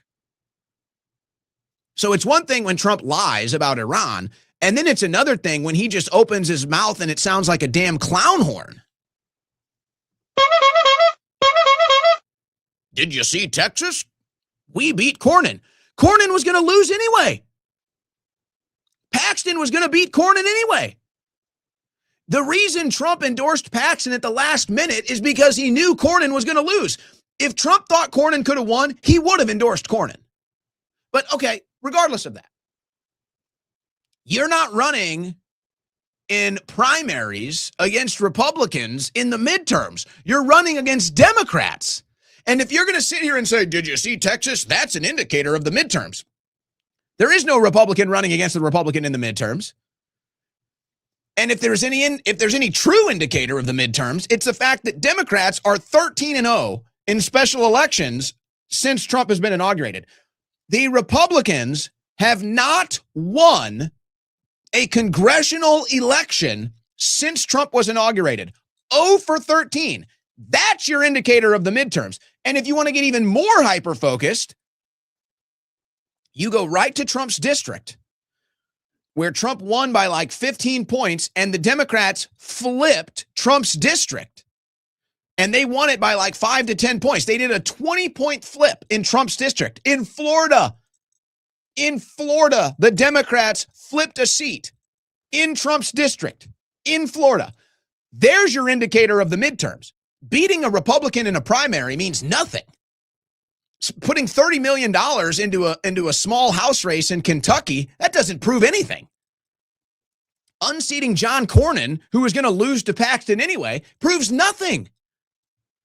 And honestly, this is the worst part of Trump, quite frankly, because again, you have to take him as a politician. That's what he is. He's a lying politician and whatever. He's going to make these decisions. He's going to piss everybody off. But when he sits here and he grooms his cult with this propaganda, this is the most evil thing he does. To sit here and groom his cult and say, did you see Texas? We're winning. Did you see I put Paxton over the top? Did you see? Oh, this is an indicator of the midterms. He is taking a fat dump on his cult. He is pissing in his cult's mouth and telling them that it's purified water. And that's why MAGA has become so insufferable, because they still think Trump is being honest. They still trust what Trump is saying, even though he is blatantly lying to them. It's insane. And by the way, this is how it goes behind the scenes. Most of these people know Trump is lying. In fact, everybody knows Trump is lying. What happens behind the scenes is when he is having these conversations and other members of his administration, his cabinet, whatever, the people around him, they say, oh, Trump, oh, that's not true. Or, well, I don't know if we want to say. He says, no. We have to say this for confidence. The people need to hear good news. They need to hear everything's great. So everybody knows he's lying. And he justifies it behind the scenes by telling everybody that, hey, we have to do this for confidence. We have to do this for patriotism. We have to do this for the midterms. This is the concession. And everybody around him is a yes man that's still there. The people that don't want to lie for Trump, they've all left. The people that are not willing to lie for Donald Trump have all left, and more will leave. So do you understand how bad this logic is, by the way? It's like if somebody has cancer and is going to die in 2 months and, you don't tell them. It's like, oh, don't tell them they have cancer. Don't tell them they have a broken leg. Don't tell them they have gangrene. Tell them everything's good. It's good for their confidence. And then they're going to die. So that's what Trump's philosophy here is. We lie to the people to keep the confidence up, even though we know it's a lie. This is the conversation behind the scenes. This is how he gets everybody in the administration to go along with his lies. I mean, it's outrageous. And this is why MAGA has become so insufferable, because they're living in a world that doesn't exist. They're living in a world of lies that Donald Trump has been telling them. First term, had I not terminated that, they would have had a nuclear weapon a long time ago. I would say it was a guarantee that it would have been used, and it would have blown up Israel. It would have blown up the entire Middle East. And that's never going to happen. Yeah, please. The only country that's going to use a nuke in the Middle East is Israel, and everybody knows it. And that's why everything that's happening in the Middle East is happening. And that's why Iran is trying to get a nuke, if you believe that, is to level the playing field with Israel. And that's why Trump has sold us out to Israel, to make sure that the playing field in the Middle East cannot be leveled. All right, one more clip from earlier today. We're releasing a lot of information having to do with extraterrestrial things, and people are totally fascinated by it. It's amazing. I wasn't sure if they would enjoy it. It's literally trending #1. Could you believe it? So, we're releasing a lot. What does that even mean? This is just pure slop. This is just pure slop. Ugh. Disgusting.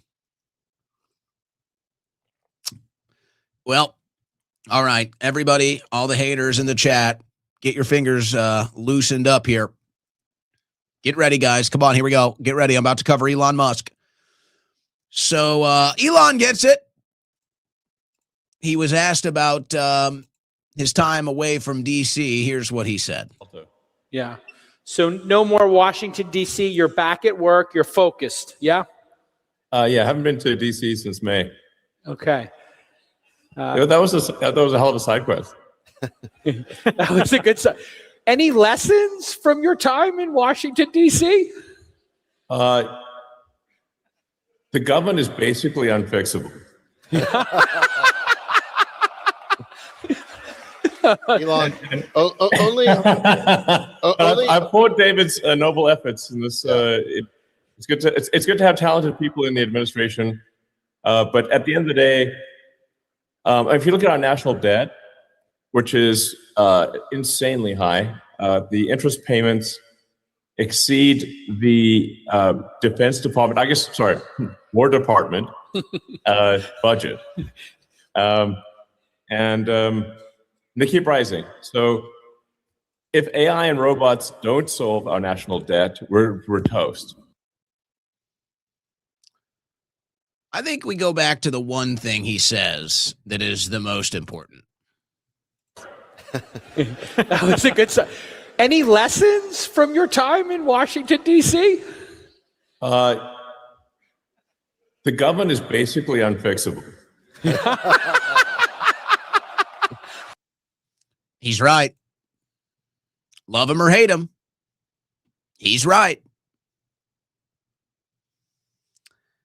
And this administration is not even trying to fix it.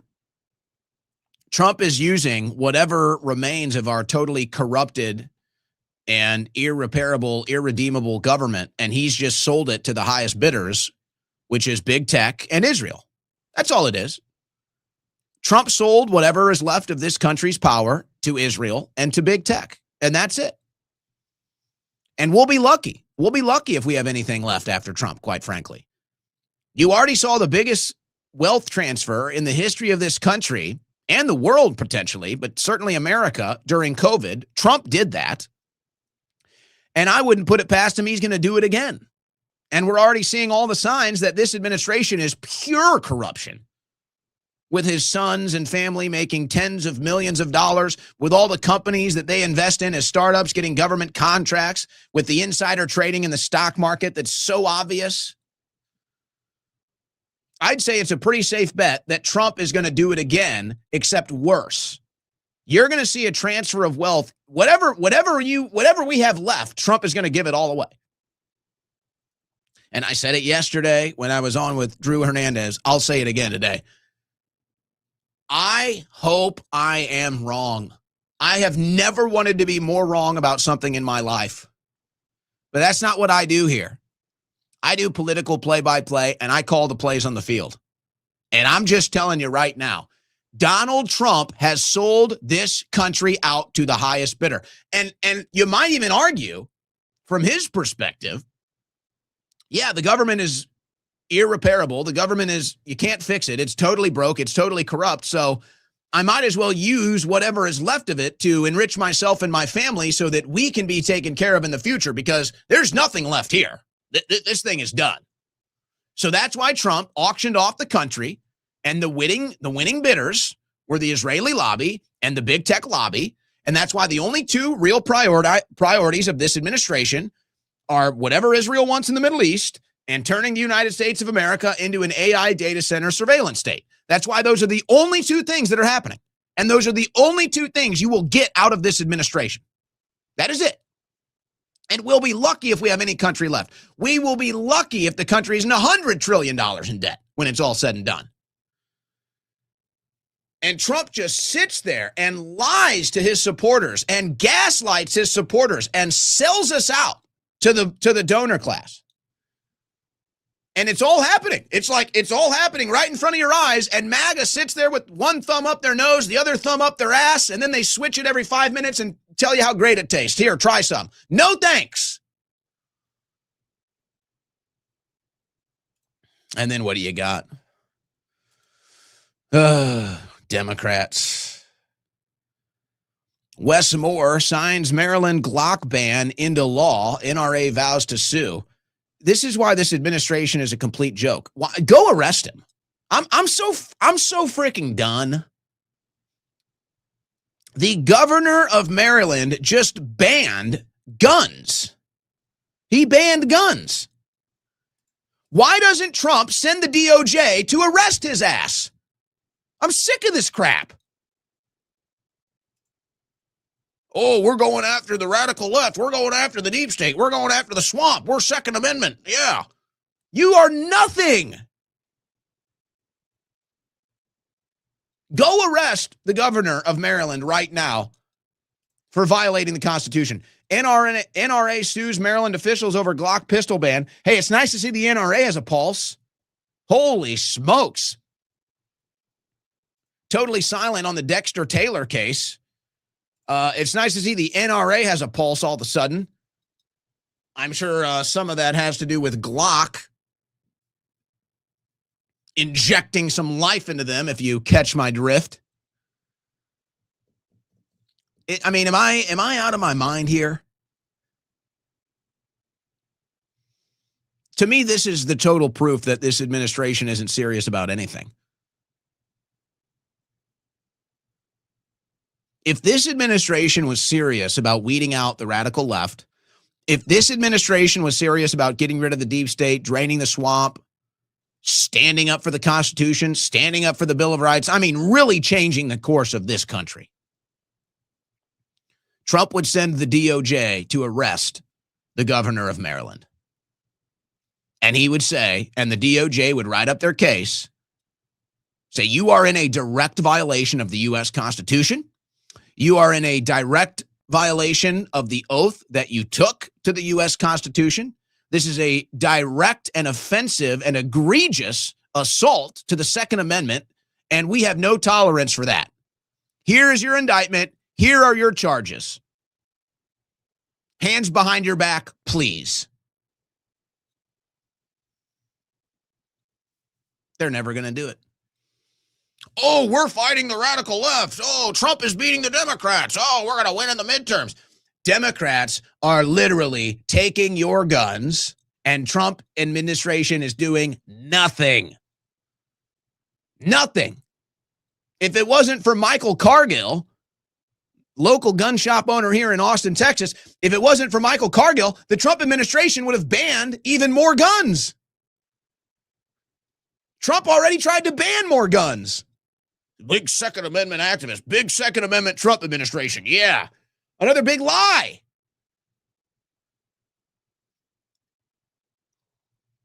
The administration is not serious about the Constitution. They do not care. The Democrats will take your guns, and the Trump administration will probably help them do it. Yeah. Yeah. And so that's why this stuff just doesn't hit anymore. And people are attacking AOC and Mom Donnie here. They're at some event. He's wearing like a weird, like long dress European soccer jersey, and AOC's got the hijab on for the Muslim holiday they're celebrating. And everyone's like, oh my gosh, look, a Muslim communist. Oh my gosh, look, AOC's in a hijab. And I'm sorry, does this stuff hit with anyone anymore? It doesn't, I don't care. I don't want to hear about it. You guys don't do anything. If the Republicans were actually putting points on the board to eradicate the radical left, if the Republicans were actually putting points on the board to start a dynasty here of actual conservative America first policies and victories, it's like if the Trump administration was doing what we all thought it would do, then this stuff would still kind of hit, and we could have fun with it, and we could point the finger at the left and laugh and, you know, have our fun in the sun. None of it's happening. What's up with this? Again, you know what it is? It's total immaturity. It's like MAGA now is like a bunch of 5-year-olds politically. They're a bunch of 5-year-olds playing in the sandbox. Oh, look, she's got a hijab on. Listen to yourselves. So what? Why are you sitting here? It's like you're sitting here playing children's games, pointing and laughing at the left, and nothing is getting done. It's this weird thing. It's like MAGA, it's like they have the mind of a 2-year-old politically, and it's like, oh, a shiny object, or, oh, look, oh, we're going to make a joke about the left, and they all just glob onto it. Meanwhile, Trump is selling you out to big tech. Trump is selling you out to the foreign lobbyists. You're in more debt than ever. And it's just like, yeah, but AOC has a hijab on. Like, does this hit with anyone anymore? It's like we should be sitting here scoring victory after victory after victory. I should be sitting here pointing at the governor of Maryland that just got arrested for violating the U.S. Constitution. That's what we should be pointing at today. No, oh, look at, oh, AOC's in a hijab. Oh, she's a stupid commie. Pathetic. And here's an example of why. So Stephen Miller says the Democrat Party committed war crimes against the nation by flooding our country with foreign terrorists. So why hasn't anyone been arrested? You see, I will laugh at AOC in a hijab when you actually arrest somebody. I'll point and laugh at the stupid commies when you arrest somebody. How are you going to come out and say the Democrats committed war crimes against this country, which we all agree with? How are you going to make that claim and not arrest anybody? And I love this game that they always play. It's like, oh, you don't know. Arrests could be coming. They could be coming. Sure. And they could also not be coming. Have you thought about that one, genius? And what happens if they don't?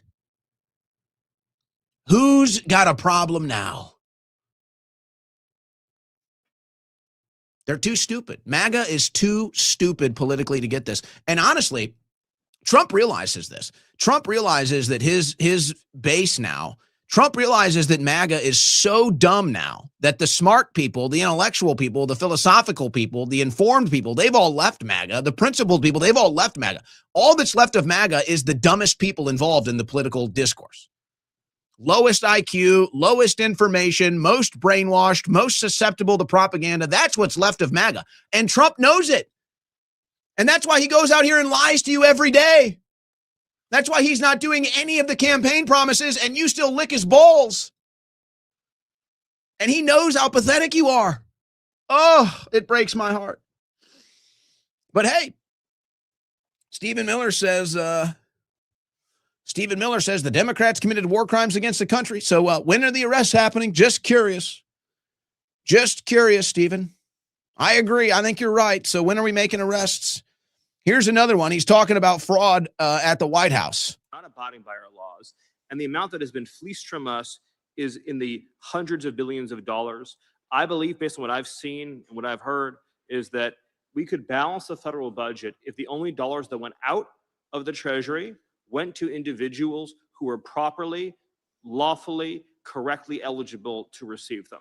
And that ultimately is going to be what we have to do as a country. In the meantime, because of the vice president's leadership, you are seeing the most muscular, robust, aggressive, dedicated, determined, and speedy effort to shut down criminal fraud that has not only ever occurred in the history of this country, but in any developed nation. So thank you. Not abiding by our laws. So here's Stephen Miller blatantly saying people are breaking the laws, says that there's so much fraud in this country. If we eliminated the fraud, we could actually have a balanced budget. He's speaking as if he's not part of the administration. He's sitting there next to the vice president in charge of finding fraud. And what are we on now? Day 500 of the administration? I mean, it's just like, what are we doing here? Stephen Miller, Democrats committed war crimes against this country. Where are the arrests? Stephen Miller, over $100 billion of fraud. We could balance the budget if we got rid of the fraud. Where are the arrests? Oh, but look, AOC's in a hijab. Oh, look, AOC's a communist. Hee-hee-ha. Oh, MAGA, MAGA, MAGA. Oh. Panicking. Oh, midterms. Oh, Cornyn, me. Jeez. So, hey, I hope I'm wrong. I hope you guys do arrest everyone. I hope that you balance the budget. You arrest all the fraudsters. You arrest all the war criminals, all the stuff that we voted for you guys to do. I hope you actually do it. Be nice. Be nice. Be a lot happier if you did. But you just talk. You just keep talking about it as if you have no power to do it. So I don't know. No, that's our rant of the day. That's our crash out energy rant of the day. We're going to calm it down. We're going to lower we can't have the cortisol crash out. That is your crash out energy rant of the day. The Trump administration in power tells you the Democrats have committed war crimes and stolen hundreds of billions of dollars and nobody's been arrested. So I crashed out a little bit over that news.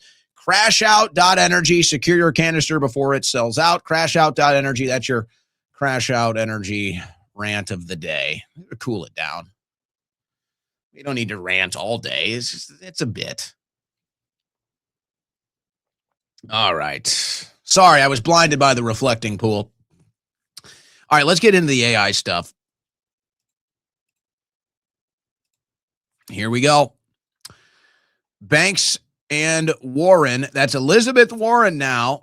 Elizabeth Warren is taking the lead on this. They're going to try to shut Jim Banks up. We'll see if he does, but he's independent more so than maybe the rest of the Republicans in the Senate. Last week, Senator Jim Banks introduced the AI Overwatch Act, co-sponsored by Warren, Cotton, Masto, Ricketts, and Shaheen.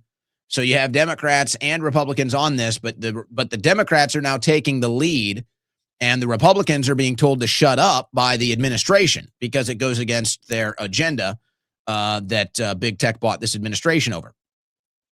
So now Elizabeth Warren is taking the lead on this bill. Elizabeth Warren, tax AI companies to benefit all Americans. Now, I don't agree with the conclusion of taxing more, but the direction of halting AI, I can support. I can't believe this.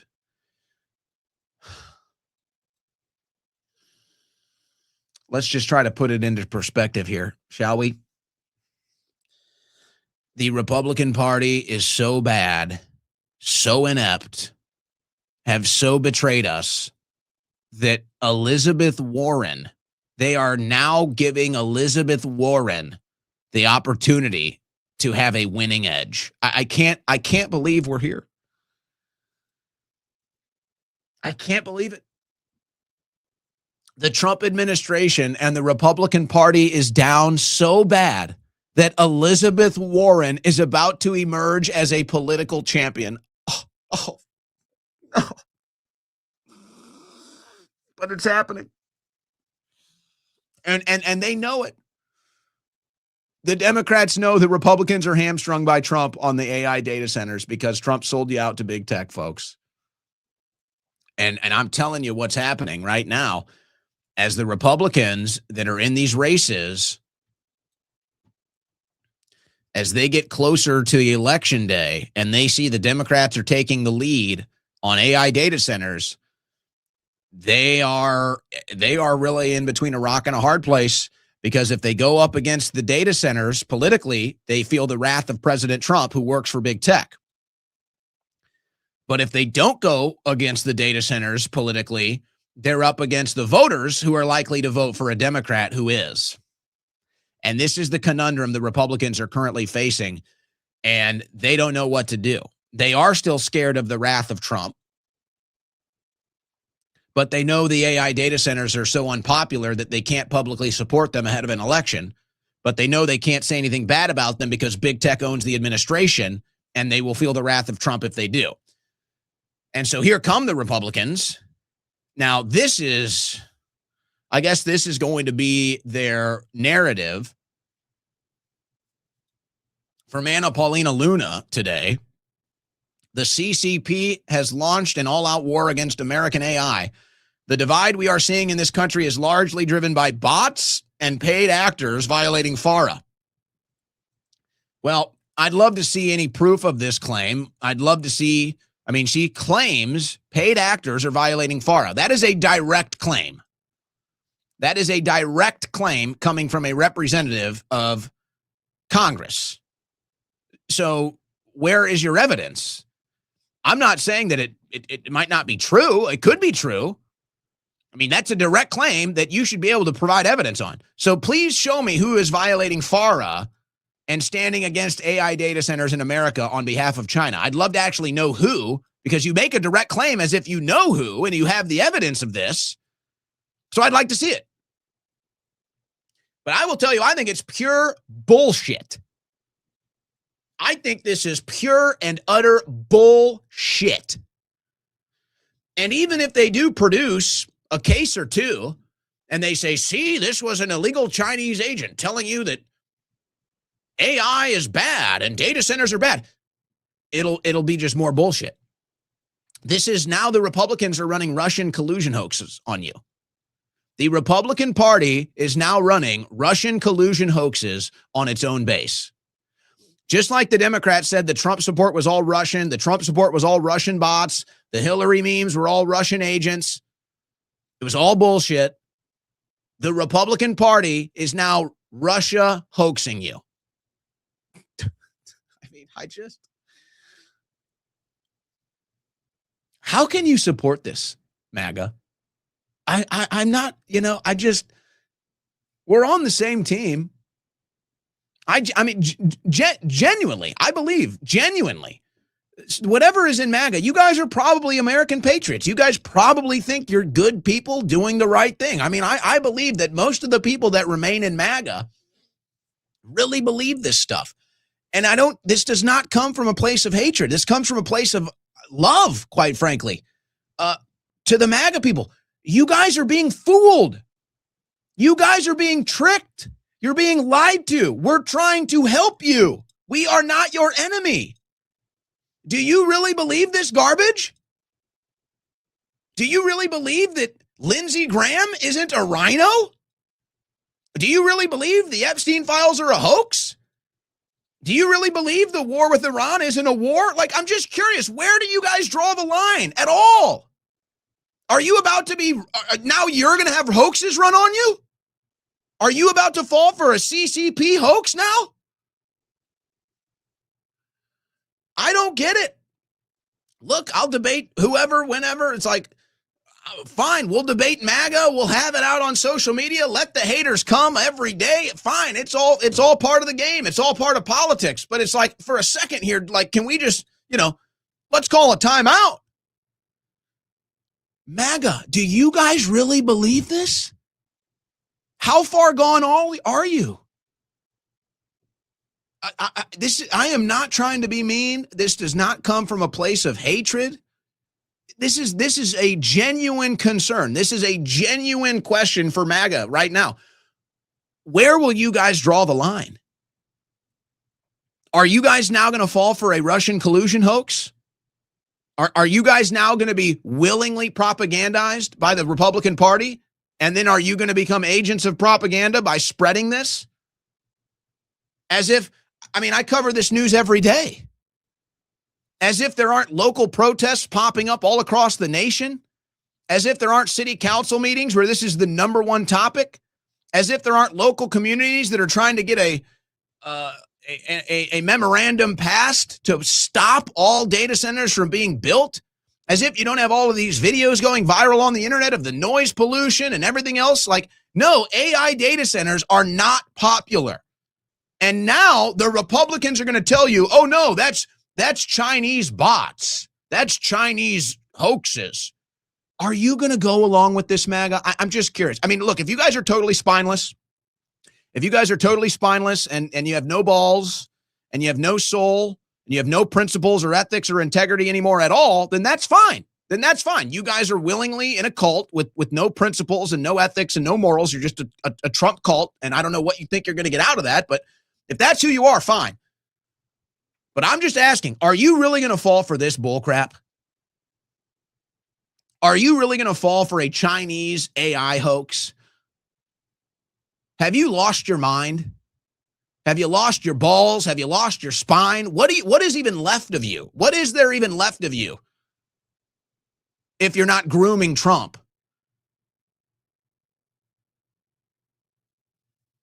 Oh, yeah.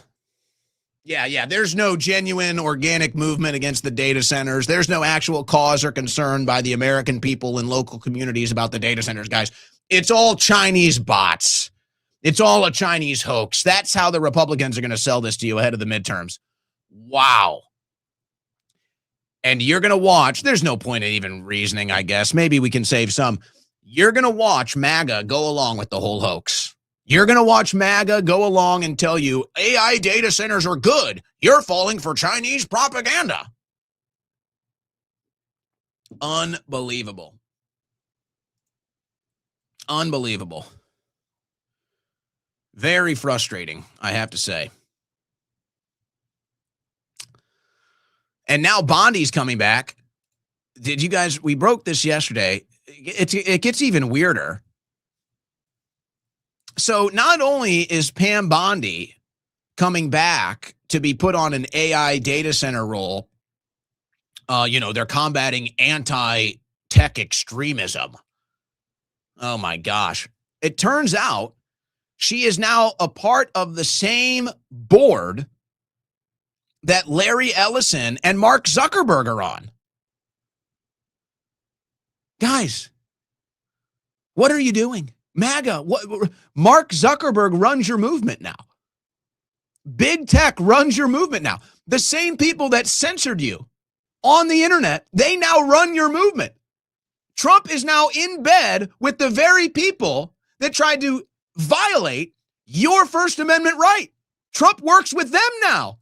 And you guys are sitting here slopping it up. This is the Zuckerberg administration. This is the Ellison administration. This is the Bill Gates administration. What are we doing here? And so you have Zuckerberg helping President Trump combat anti-tech extremism with Pam Bondi. What in the hell is this? So here's the Anthropic co-founder, Chris Olah, telling the truth about AI where others won't. The first is our duty to the global poor.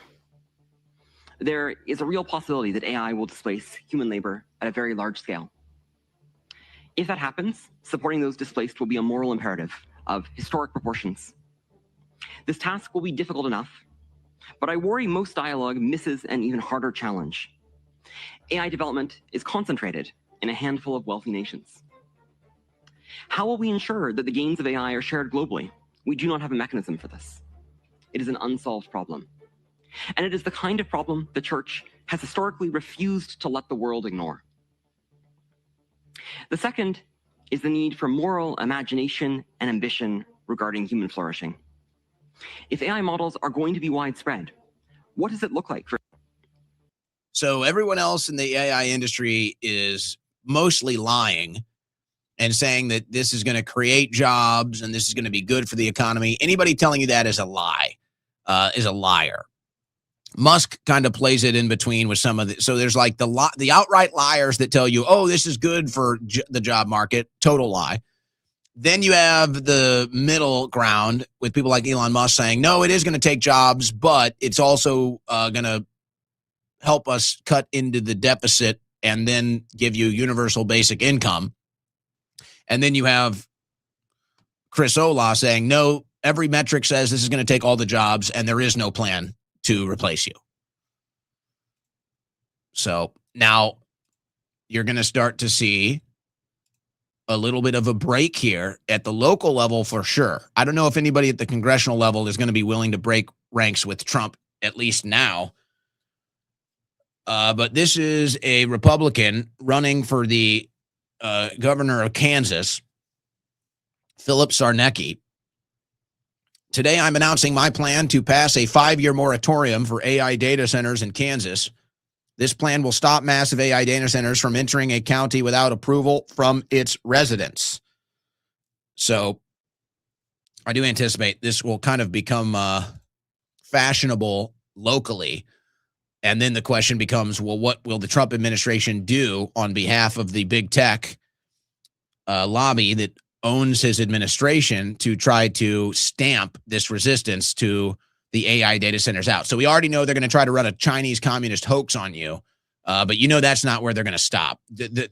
Trump will try to leverage any federal power he can to stop any Republicans from posturing themselves against AI data centers. Isn't it amazing? So again, if you just want to know where you're at, Trump will not do anything to stop people that facilitated the invasion of your country that the Trump administration calls a war crime. Trump will do nothing to those people.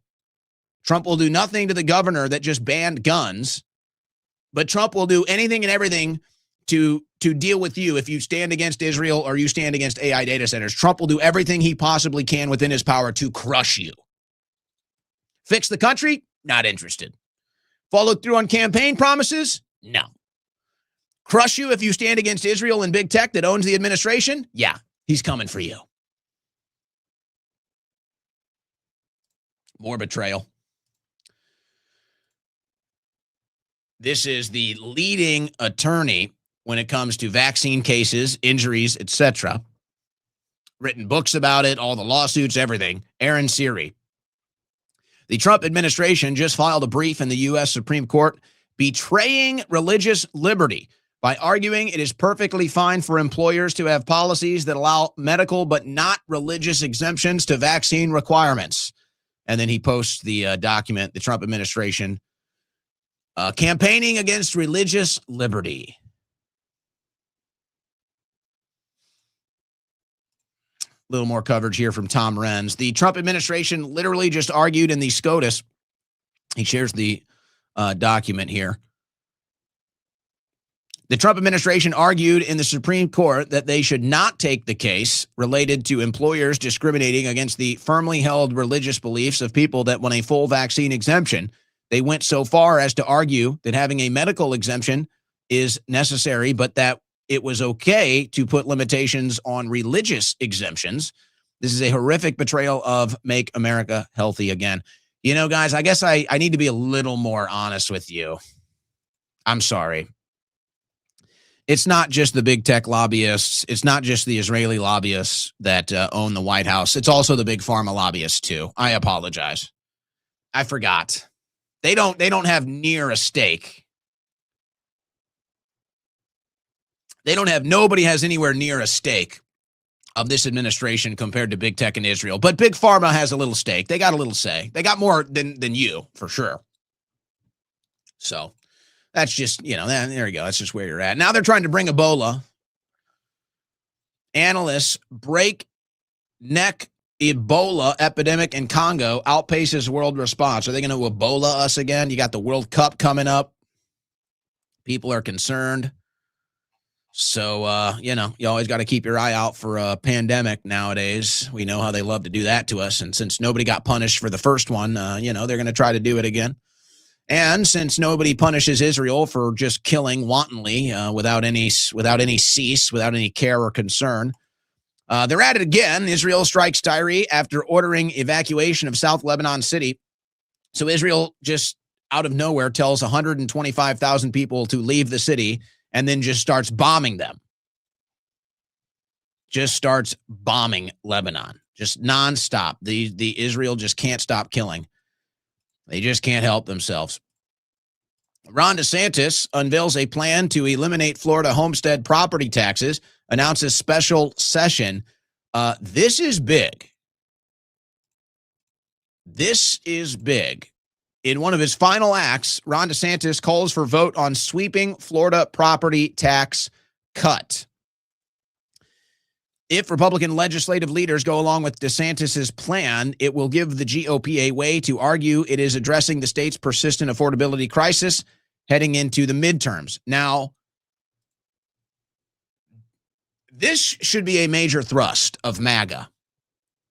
This should be a major thrust of conservatism, cutting taxes. But you notice nobody really talks about that. Republicans, conservatives, they bitch more about you not wanting to die for Israel than they do about having to pay 33% of their income in taxes. So that just shows you how brainwashed that is. But now let's think about this from just a raw politics angle. If DeSantis is considering a presidential run in 2028, which I would say is probably a fair assumption to make, that he's at least considering it, I'd say it's likely he's going to do it. Think about the genius of this move. If DeSantis leaves office and cuts property taxes in Florida, this skyrockets his presidential odds. Skyrockets. Because who else is going to be able to make that claim? And who else is going to be able to have that as a platform to run for president on with the actual receipts to prove it? He'd be the only one. That is unless, and this is where it gets interesting, if DeSantis can pull this off, And to what degree is the only question if he's able to pull this off. Are they going to eliminate all property taxes? Is it going to be a specific home property tax? So there's kind of some wiggle room there. But let's say DeSantis pulls it off, and maybe there's another governor that's thinking about running for president. And maybe that governor looks at what DeSantis just did and says, well, man, this is popular. This is universally popular, right and left. And this would score me some serious political points and political capital if I wanted to run for president. And if DeSantis does this and I have to run against him, well, he's got points on the board that I don't. This could cause a chain reaction. And you have to give DeSantis credit. It was Ron DeSantis in 2020 and 2021 that took the lead on the COVID response. And when all the other governors were cowards, when all the other Republican governors were cowards, Ron DeSantis stood up and said no. Ron DeSantis stood up and said, you are not closing down Florida. We are not doing mask mandates. People can make their own health decisions. We're keeping Florida open. And that's how DeSantis became so popular. That's how Governor DeSantis became a household name. Now, ultimately, he got baited into running against Trump. And, that one is kind of hard to measure. I don't want to get into that whole thing. But basically, he kind of had a false start. He should have not attempted to run against Trump in the primary, but he did, and that's going to cause him a little messiness. But mostly that'll come out with the wash. After DeSantis took the lead in the COVID response, then all the other Republican governors started following his lead. So DeSantis actually has a track record of taking a lead on a popular issue and then Republican governors following his lead. That's kind of even his legacy, you might say. So if he can pull this off, this could be a positive chain reaction to actually get states to get rid of property taxes. And who doesn't want that? You know what? If you don't want your state to cut property taxes, I think we should be allowed to beat you up. I think if you want more taxes, or if you don't want to get rid of property taxes, I think we as Americans should be allowed to take you outside and beat you. We should be allowed to beat you. We should legally be allowed to yank you out of your house and pound you if you want to pay property taxes. And maybe we can actually maybe we can reach a mutual agreement, actually. We're going to show up at your house and we're going to beat you. But you can avoid the beating. You can avoid the beating by paying our property taxes for us. So this is the agreement. If you support property taxes and you vote to keep property taxes, we should be allowed to beat you. That is unless you pay us off by paying our property taxes. All right, this is comedy. This is satire. Before anybody freaks out, oh, he encourages violence. I'm just kidding. Don't go beat anybody up for political opinions. Don't do that. It's not encouraging violence. So, okay, it's just a joke. All right, we get it. But seriously, get rid of all the other noise and issues that are going to come along with this issue. If DeSantis pulls this off, other Republican governors are likely to follow, and that means everybody wins. Wouldn't it be nice to not have to pay property taxes? That'd be very nice.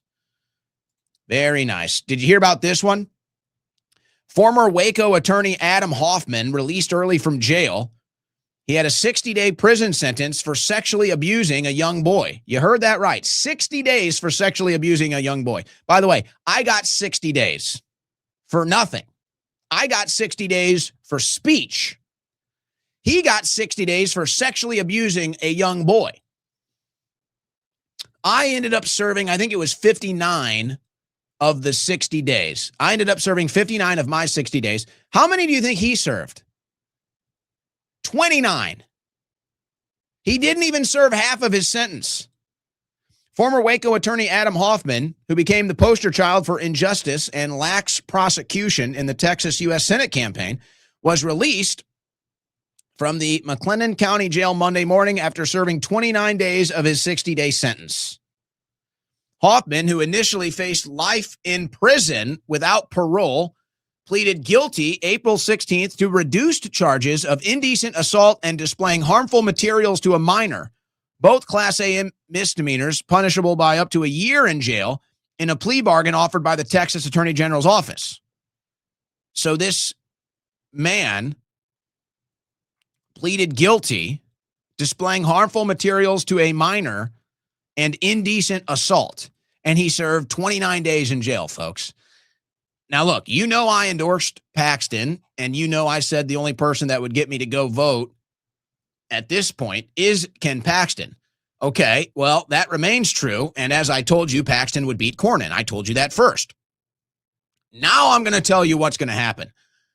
This is going to haunt Paxton in the midterms. They are going to be pinning this on Ken Paxton for the next 3 months. They are in the process, I guarantee you, Democrats are in the process right now of scripting up and producing hit campaigns and tying this to Ken Paxton. Now, they might try some other stuff, you know, with the wife, and there's some other things that are definitely in the works for the Democrats as far as the Paxton hit pieces. Most of that stuff will probably not be effectual. This one could be tough. This Senate race in Texas, folks, is going to be a wild one. It's going to get really nasty. It's going to get really nasty. And you're going to have Tallarico, who loves trans kids, and then you're going to have Paxton, who they're going to try to pin this slap on the wrist of this Hoffman attorney for the charges around child sexual abuse.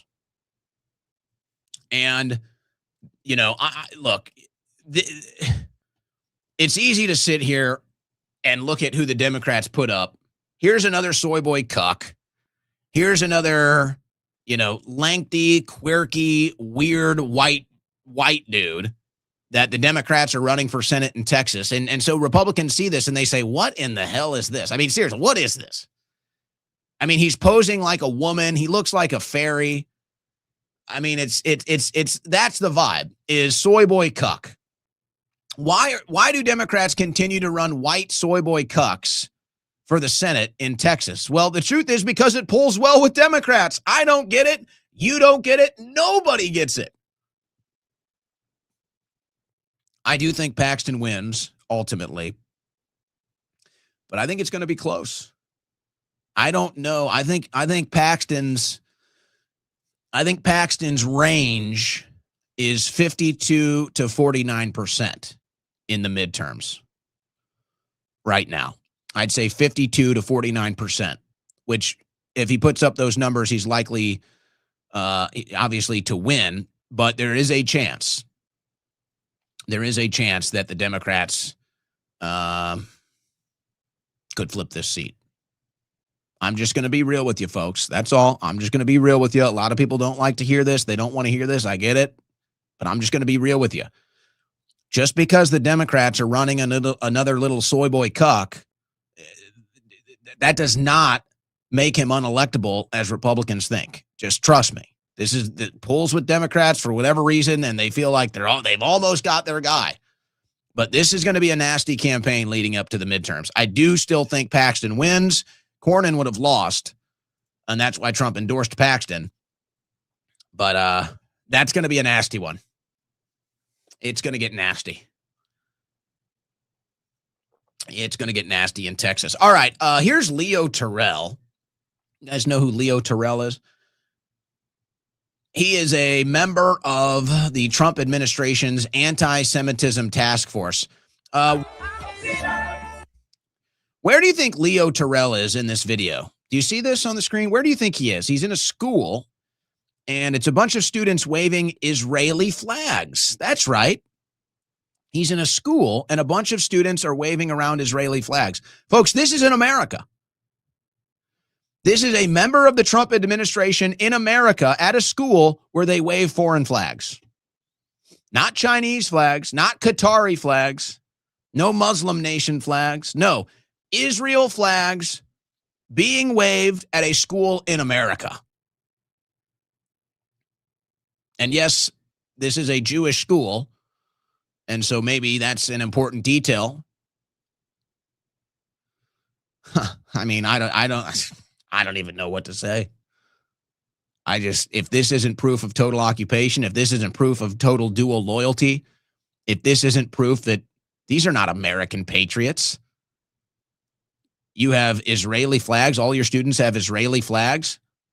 They have one America flag, and then they have 100 Israeli flags. I mean, this is an Israeli school. I mean, I don't even know how else you put this. This is total anti-American propaganda. This is total foreign propaganda.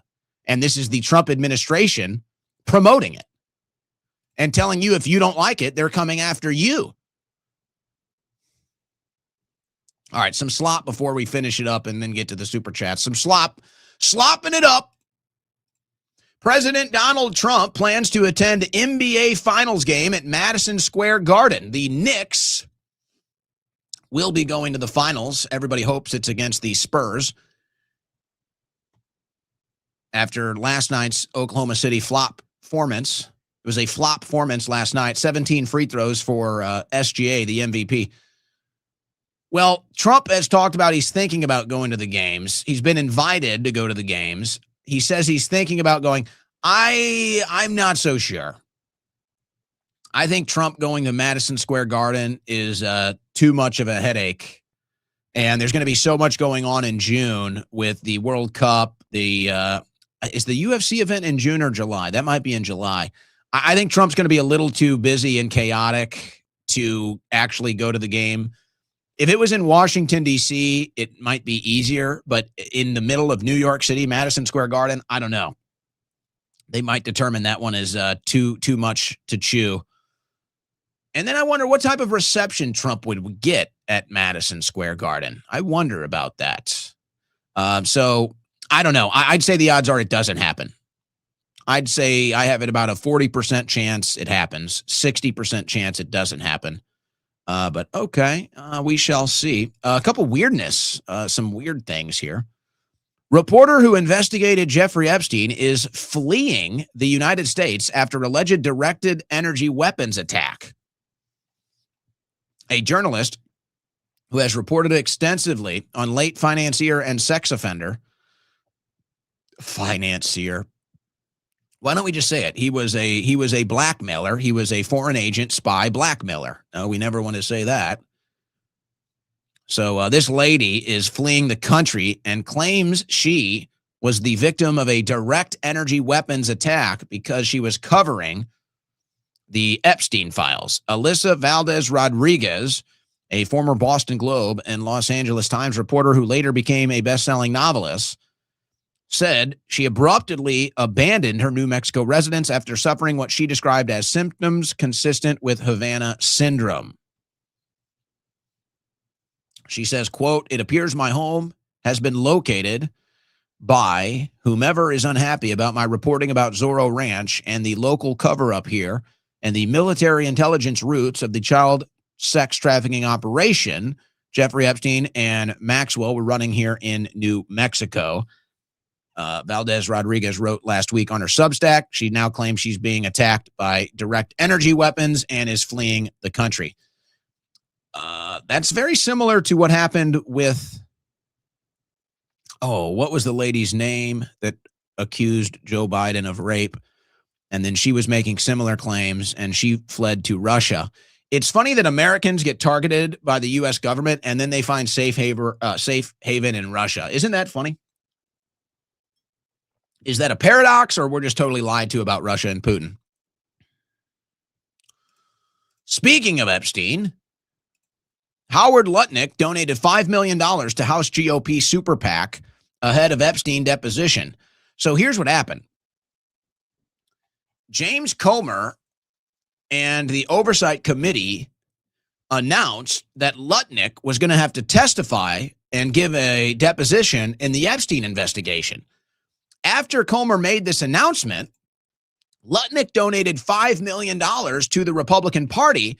And then the Oversight Committee said, okay, no one will ever see your testimony. We're gonna make it classified. Oh,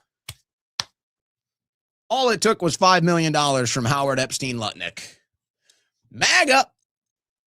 MAGA. Okay. One weirdness thing, and we will get to the super chats. I did a video month or so ago, some time ago. Okay, I'm totally crazy on this. Bear with me here, guys. We're getting weird. We're getting crazy here. Let me get weird. Let me get crazy. Some of you may have remembered I did a video. I don't know if I talked about it on the show, but I did a video and I said, I think time is speeding up. You guys remember this video I shot? I believe I don't think I ended up doing it on the show. I shot a selfie video about this, and I talked about how time is speeding up, or how I think time is speeding up. And I talked about, because I'm a very schedule-oriented person. I like having a very rigid schedule, and I think it's important to be the most productive person you can be by having a very rigid schedule, or at least attempting, having an idea, a concept of a rigid schedule, if you want to give yourself a little, wiggle room. But I think it's very important. You might even say this is advice. I think it's very important. Rigid schedule, most productivity. So I've always had a very rigid schedule for forever. And, it's funny. We have people that have known me forever. I mean, producer DMT, he's known me forever. Alex McCarthy, big fan of the show, big friend of mine for years. He lived with me. There he is right there. That's hilarious. Alex, I didn't even know you were in the chat. Ask Alex. Folks, I can literally bring you my calendars from like the last 20 years. Like, you can look at my calendars. I am such a schedule-oriented person. It's nuts. So anyway, the point is, I remember like 15 years ago, and I had my schedule, and I'm like, wow, I was able to do so much more in a day. It's like a weird thing. I used to be able to, and this is like, I'm either totally crazy or there's something going on here. I used to be able to do so much more in a day. Like, I go back and I specifically remember I could work 3 jobs in a day and cook 3 meals in a day and still have time for the gym and maybe even a little recreation. Like, I used to do that almost every day in my early 20s. And it's funny that Alex McCarthy is in the chat. He lived with me. He can attest to this. In fact, Alex, do you remember this? I can't remember. Was it the Peruvian girl I was dating, or was it the Brazilian girl I was dating, Alex? And both of us were working all the time. And there's a different culture in South America. And do you remember, Alex? She asked us, she goes, why do you guys work all the time? And you responded, because this is America. Do you remember that, Alex? So anyway, Alex can attest to this. My schedule was insane. I could even show you some of I can go grab all my calendars because I keep them all, and you can see my schedule. So I used to be able to do all of this in a day. Now, I mean, really, my job is kind of my lifestyle. But now it's like I do half of the stuff in a day and I'm out of time. So I said this in a selfie video that I uploaded to X about a month or so ago. And I said, does anyone else feel like time is slowing down? Does anybody else feel like there's less time in the day? And yeah, this is crazy person stuff. I'm not in denial. I sound like a madman right now. So, but it was so apparent to me that it was like, I just felt like I had to say it because it felt so real. So this just happened in Russia, I believe. Yeah. Folks, time might actually be speeding up. We might not be as crazy as we thought. Time is really speeding up. In 1968, a Soviet clock shows the seconds passing normally. In 2025, the same clock runs almost twice as fast. This isn't just a feeling. The monks of Mount Athos, who have used the same homemade candles for centuries, designed to last exactly 24 hours, now observe that these candles burn well beyond 24 hours. their daily prayers, which took the same amount of time, now take noticeably longer. They stated clearly 24 hours in 1968 equates to about 19 hours in 2026. Something fundamental is changing in the very flow of time. Do you also feel like the days are passing faster and faster? So somebody sent this to me. Now, here's the clock that was shared by this account. It's got almost 1 million views, at brain_stimulus, brain_stimulus on X, Philippe T. And he actually shares the Soviet clock that shows that time is speeding up. Now, this got sent to me today because a friend of mine watched my theory that time is speeding up, and they sent this to me and they said, you're not as crazy as you thought. So what do we think, guys? What do you think? Is time speeding up? Is it a natural process with age? Is this just we're crazy? Seems like there's something there. And it seems like I'm not the only one that is having this thought. I'm just the only one crazy enough to say it out loud. You're listening to the Owen Report on the Win Network. All right. We need a little bonus time. We got a little bonus time today. We got to get to our super chats. I wonder, is anybody going to be commenting about the time theory? I got a lot of theories. You know, I feel like part of my role here is to say the things that everyone else is afraid to say because they're either afraid of being judged, they're not confident enough, or it sounds so crazy that they don't want to be the crazy person that says it. So you know what? I have to fill that role. It's a role that I have to fill. And so we will. And we did today. So, okay, with that, a little bonus time for our super chats then, huh? We start off. Donovan Brown. Welcome, Donovan. Will you create a journalism course so that we can spread the news? We need more Owen Schroyers, especially if someone were to take you out like Kirk. Yikes. Don't talk like that because, wow. You just hit a point that you just hit a pressure point that I'm not ready to talk about on air. You know, there is Ivory Hecker is doing that. She does have an independent journalism course. I don't have near the time. I just simply don't have the time. I do a show every day. So that's not really something I can do. I would say if it's something that interests you, go with your instincts and have no fear. And I think eventually you'll find some tracks to ride on. But if you are looking for something a little more professional along the lines of training, I would follow Ivory Hecker. And I don't know the name of the academy that she started a few years back. If you don't know about Ivory Hecker, she used to be a local network news reporter. And then they were trying to cover up a COVID vaccine story. And so she ended up leaving network news and then becoming a whistleblower on that. And now she just does her own independent work. But she does have a course or a class even. So if that's something you're interested in, I would direct you to Ivory Hecker. By the way, that's not a promotion. I mean, we're professional acquaintances. But that's not a paid promotion. But since you ask about that, I know that is a good resource. Justin Clearwater, working DoorDash right now. Listen to you every day while I work. Appreciate you. You know what, Justin? Let me do this. First of all, anybody that invites me into their life for 3 hours a day, whether at work, at your home, at the pool, whatever it is you're doing, anybody that invites me into their life for 3 hours a day, thank you. Thank you. Because that means a lot to me. That means a lot to me. It really does. I can't even really express it. because it means that I'm doing something right here that makes it worth your time. And that's the goal.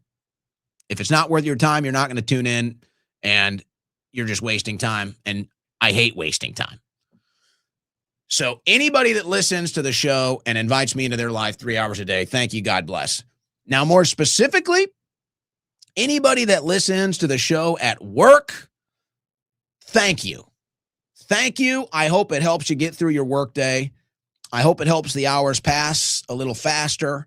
I hope it gives you something maybe even to look forward to if it's a day you're dreading, that you can listen to the show. So big shout out to the people that listen at work. Thank you, Justin. Carooster, censoring happening. Check out investigative journalist Dre Dossier's new vid about what is being specifically built for the White House new AI. Yeah, well, I probably know exactly everything that's in the video, but it's nice to know other people are covering it because this is the big story. I mean, this is the biggest issue we face, quite frankly, and it doesn't get near the attention. I watch NJF ever since he was still on RSBN. Wait, he didn't have a show on Right Side Broadcast Network. By the way, are they still in business? I mean, I assume they are. I imagine they'll start to ramp up their work in the midterms. RSBN was huge. Did they end up getting banned, though, on YouTube? I think that's what hit the crushing blow. You don't hear about that. You don't really. They had a lot of good reporters over there, too. A lot of good people. Why did you abandon Canada? Country is destroyed. JV free. Oh, you're talking about, well, that's probably a question for Viva. So, probably a smart move. Iron Lunatic, thank you for the fasting advice. I fasted 36 hours, and now I don't get sleepy after eating tacos, and my urine isn't bubbly, like if my body reset itself. Okay, a little, but, borderline TMI, but folks, I'm telling you, there is so much science behind health and fasting, it will blow your mind. But you just be the science. Just go out there and be the science. But I'm also saying, too, if you want to lose weight, you want to get a little more cut, you want to get a little more shredded, nothing is more effective than fasting. But there's so much else that happens with fasting. I suggest if you're thinking about it or you want to understand what happens, it's like after hour 6, it's like most people will do a 6-hour fast and it's like nothing. But after hour 6, it's like that's kind of the first phase, metabolism kicking in stuff.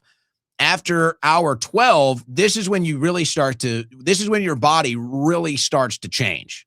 I mean, your body starts to do stuff totally differently after hour 12. And then after hour 24, it's like, for whatever reason, and you can look up ketosis and other stuff, but for whatever reason, after hour 24, your body goes into like pure drive. And it starts creating HGH. It starts creating testosterone. It starts creating all the good stuff. It starts just burning through fat. I mean, the fat will just melt off of you. And so many other things kick in your body when it's not digesting food. It's incredible. I highly recommend it. Oh, and we love Viva. Just like you, he needs to convert to Orthodox Christianity. He also needs to come back to Canada and help save the country. Well, I don't know if either one of those is going to happen, but that was a good conversation with Viva today. We had fun. The Patriotic Panda. How the chat tides turn when you have Viva on. Well, some people don't like the guests. Some people will complain no matter what guest we have on. Other people really enjoy the guests. So we don't do guests too often here, but it's good. Angstrom, faith is not reason. Once you have faith, you have all the reasons you need. Search and you will find. Knock and the door will be opened to you. I promise you have faith. If you have faith, God will show himself to you. Co-create with me. Viva is coming towards the light. The meeting of science and spirituality is now spirituality meeting up with science. Pax Domini plus Shalom Owen. All right, thank you. See, I told you people like that stuff. That's good stuff. Anna, Democrats and Republicans are the same. Who cares? Yeah, I mean, it's a paradox because there's truth in that statement, even though it's not true. It's a paradox. It's like it's true, but it's not. Owen Jones Troyer, nice job on Drew Hernandez last night. Yeah, we did just over an hour. It was nice to catch up with Drew. Just got 8 stitches above my eye. What did I miss? Dust Vault. Well, you missed whatever hit you in the head. That's what you missed. Whatever it was that bashed your eye, you missed that. So, maybe look out for that. You don't need stitches anymore. Wifey, I can't think of anything witty to say today. Sorry. But you made the effort, and that's what really counts in this relationship.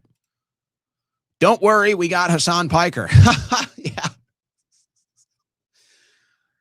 Well, I don't even know. Like I said yesterday, I don't know. We'll see about that.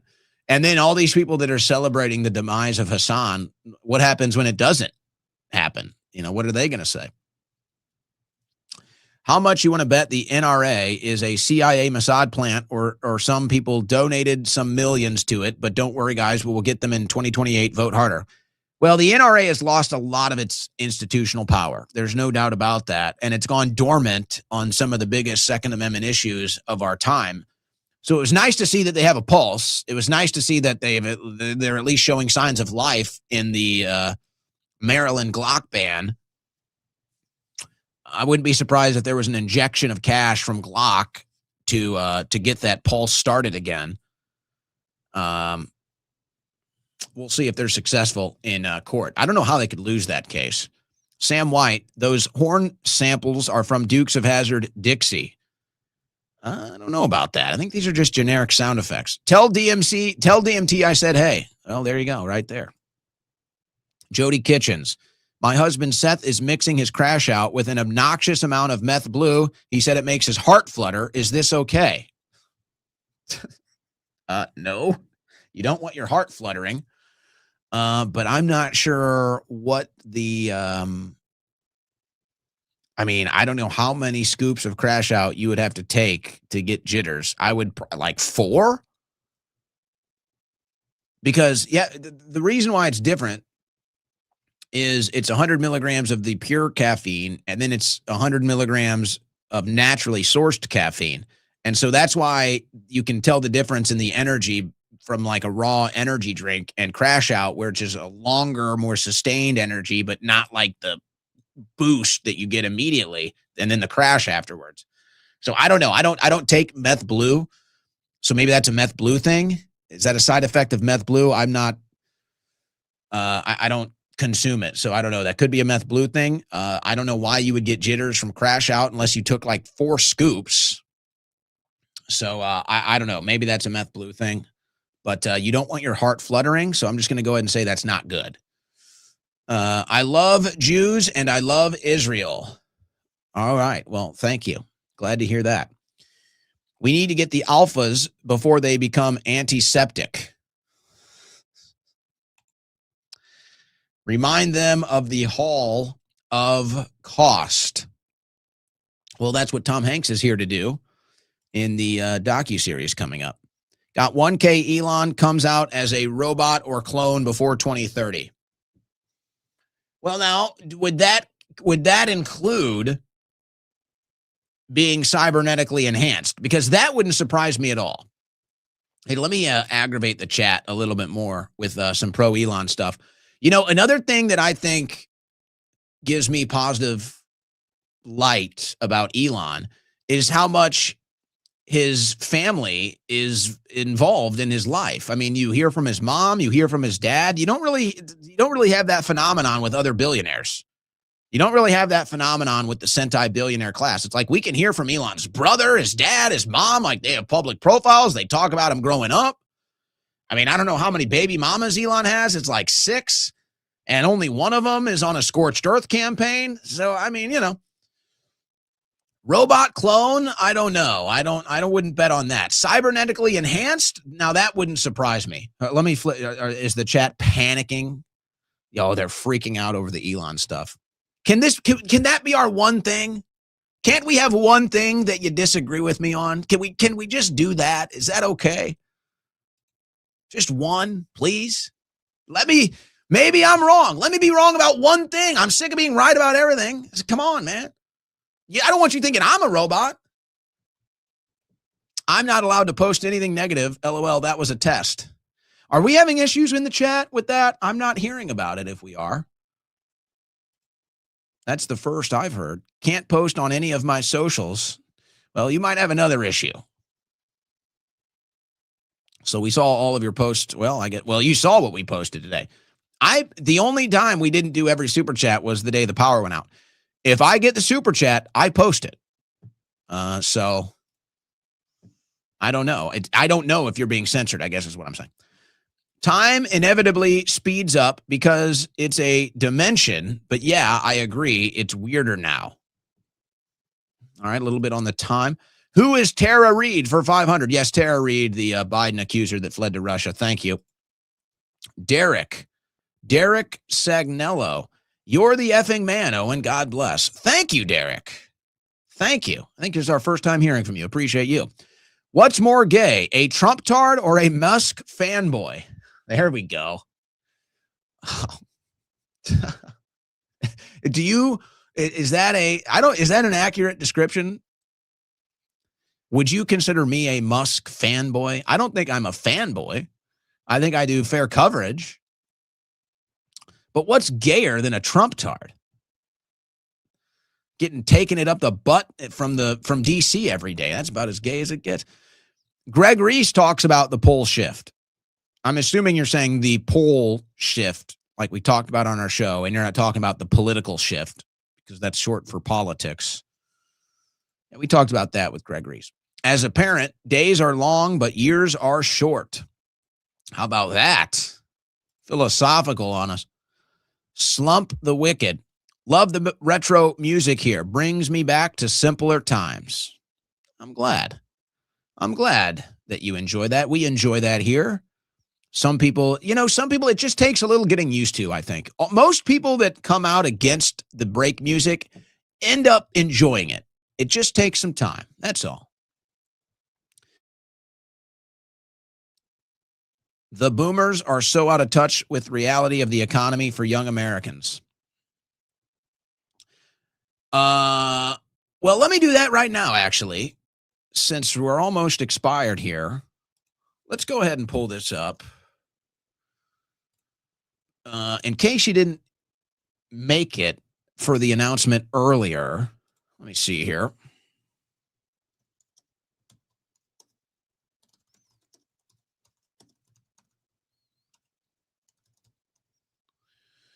Yes, here we go. Okay.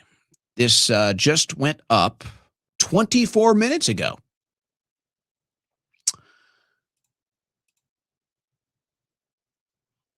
Okay, they just posted it. Brandon Strzok and Walk Away just posted 24 minutes ago. Hashtag Walk Away campaign on YouTube. So once we sign off here in about 5 minutes, if you want to jump over there, boomers versus millennials debate. There I am. Hey, look at that. That's me. So after this, you can jump over there. I was on with Harrison Smith and Alex Stein. And then you can see some of this was, let's get a full shot here. This was the entire panel right here. So they just uploaded that. So if you want to go check that out on YouTube, we do get into the economic issues. We do get into the economic issues in that panel debate. So check that out once we sign off here in a minute. Kings 420. What does that mean? Is that number significant? I don't know. First time I watched you was when you were on the armored truck in Austin, Texas, celebrating Leah Thomas. I laughed so hard I cried. Much love, Owen. You know what? That's good. We got to bring a little happiness. We got to bring a little humor. I try to make you laugh. We try to encompass the entire spectrum of emotions on this show. So we'll have anger, we'll have bitterness, some sourness, and then we'll have some happiness, some joy, some humor, some laughter. We try to get it all in. We try to squeeze it all into one show. No one else does it. You're part of the process. Wake up, DMT, get back to work. Oh, I false assaulted DMT last night. I false assaulted DMT. I was doing a quality check on the show. We have this weird thing. The power keeps going out in my neighborhood. So apparently, downstairs, the power goes out last night and blows my speakers. And so I go back to listen to the show. There was some clip I was looking for. I can't remember. Oh, it was me predicting the Vegas Knights win last night. So I was trying to send that to somebody, and I didn't know my speakers blew. And so I'm listening to the show, and it sounds like crap. And I blamed it on DMT. It was a false strike. This is my public apology to DMT. I struck him hard. I said, "What the hell is wrong with you? How could you allow me to go on air with this low quality sound?" And sometimes we have some minor issues. Sounded like straight garbage. I didn't realize that when the power went out last night, it blew my speakers. So it was actually the speakers that were causing the bad sound, not DMT. I struck him. I called him, and I was very nasty, and I blamed him for the bad sound, and I was wrong. So no, DMT kind of gets a little pass today, because I false started against him last night. I blamed him for bad sound. It was my own speakers. My husband never gets jitters with Crash Out, only if he mixes it with methylene blue. My daughters love it too. I can't find the website to reorder. The website for Crash Out is crashout.energy, and it should not be out of stock yet. They would tell me if it was out of stock. We are getting low on supply. There's still enough left. I mean, it's not like we're in the final, dozen canisters here. But the supply is getting low. It will sell out by the end of next month for sure. The website is crashout.energy.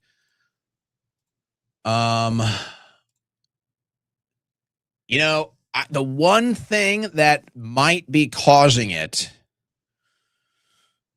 it's obviously the meth blue. I think what's happening is the methylene blue changes up absorption quality. This is the best way I can describe it offhand. Methylene blue will change absorption rates and quality. And so that might be what's happening, is that it's causing the absorption rate of the naturally occurring caffeine to happen more rapidly than it would without the methylene blue. That's my best guess. And it sounds like there's enough of a trial run here that you can identify that that's what's causing the jitters. Because, yeah, you shouldn't get that with Crash Out. I mean, it's like, again, you'd have to do like 4 scoops to get that. And it's nice to hear your daughters like it too. Tell you, it really is a health drink. Pole shift, meaning the time speeding up. Does he talk about that? Are the two things connected? They won't let me post anything helpful. You'll find ways. You will find ways. And no, you're not a Musk fanboy, but you are man with a nice set of hair, no homo, and debating with boomers is a waste of time, in my opinion. Well, I wouldn't say it's a waste of time. I think debate is always healthy. And I also think for somebody like me, it's challenging to debate a boomer. It is challenging. And so if you think that you can somehow find a way to have a convincing victory, then having the challenge of debating a boomer is a good practice, I would say. And I even said that at the end. I said, whatever issues that we might have generationally that we can see in this debate, and this is just from my experience, boomers are always willing to debate. Boomers are always willing to stand on their beliefs and have it out in a political debate. I like that. I think that's a good quality. And, my generation is not, the millennials are not really like that. A lot of millennials run away from debate. They don't want to have these conversations. So it's not really the case with boomers. Boomers will stand up, even if they're 100% wrong. Even if the boomers are wrong 100% of the time, they're still going to stand there and tall and proud and own it. I'll give them credit for that. Did you tell DMT to be a good goy and get back to work? No, I told you. He has a little bit of a grace. He's got a 24-hour grace period for the illegitimate beating I gave him, the illegitimate tongue lashing I gave him last night. That was on me. So he's kind of got a little bit of a 24-hour grace period today. But no, he does a lot. He does a lot to keep everything going. Justice for DMT. He's got enough justice. Now I'm getting sick of him. Off topic, off limits. By the way, you had an epic speech once off the cuff about how black and white people have fought wars shoulder to shoulder. Yeah, I've done that. I've done that little piece a couple of times. We won't do it again today, but every once in a while it comes up and I explain it. But I do think that it is, as you describe it, an epic speech.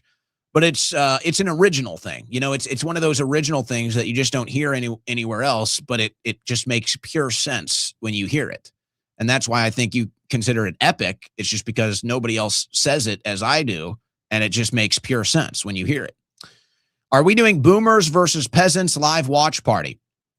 I don't know. Ask the chat. They might be down for DMT's future therapy. Ha! $5. I don't know if that's going to cover it. I don't know. That's all right. We pay him well. He even earned a raise recently. So come on now. Come on now, guys. All right.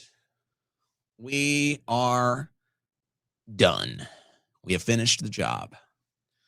We have finished the job. But if you haven't got enough of me today, you know, go watch the Boomers versus Millennials debate on the Walk Away channel, hosted by Brandon Strock. Big ups to Brandon, by the way. Really great guy.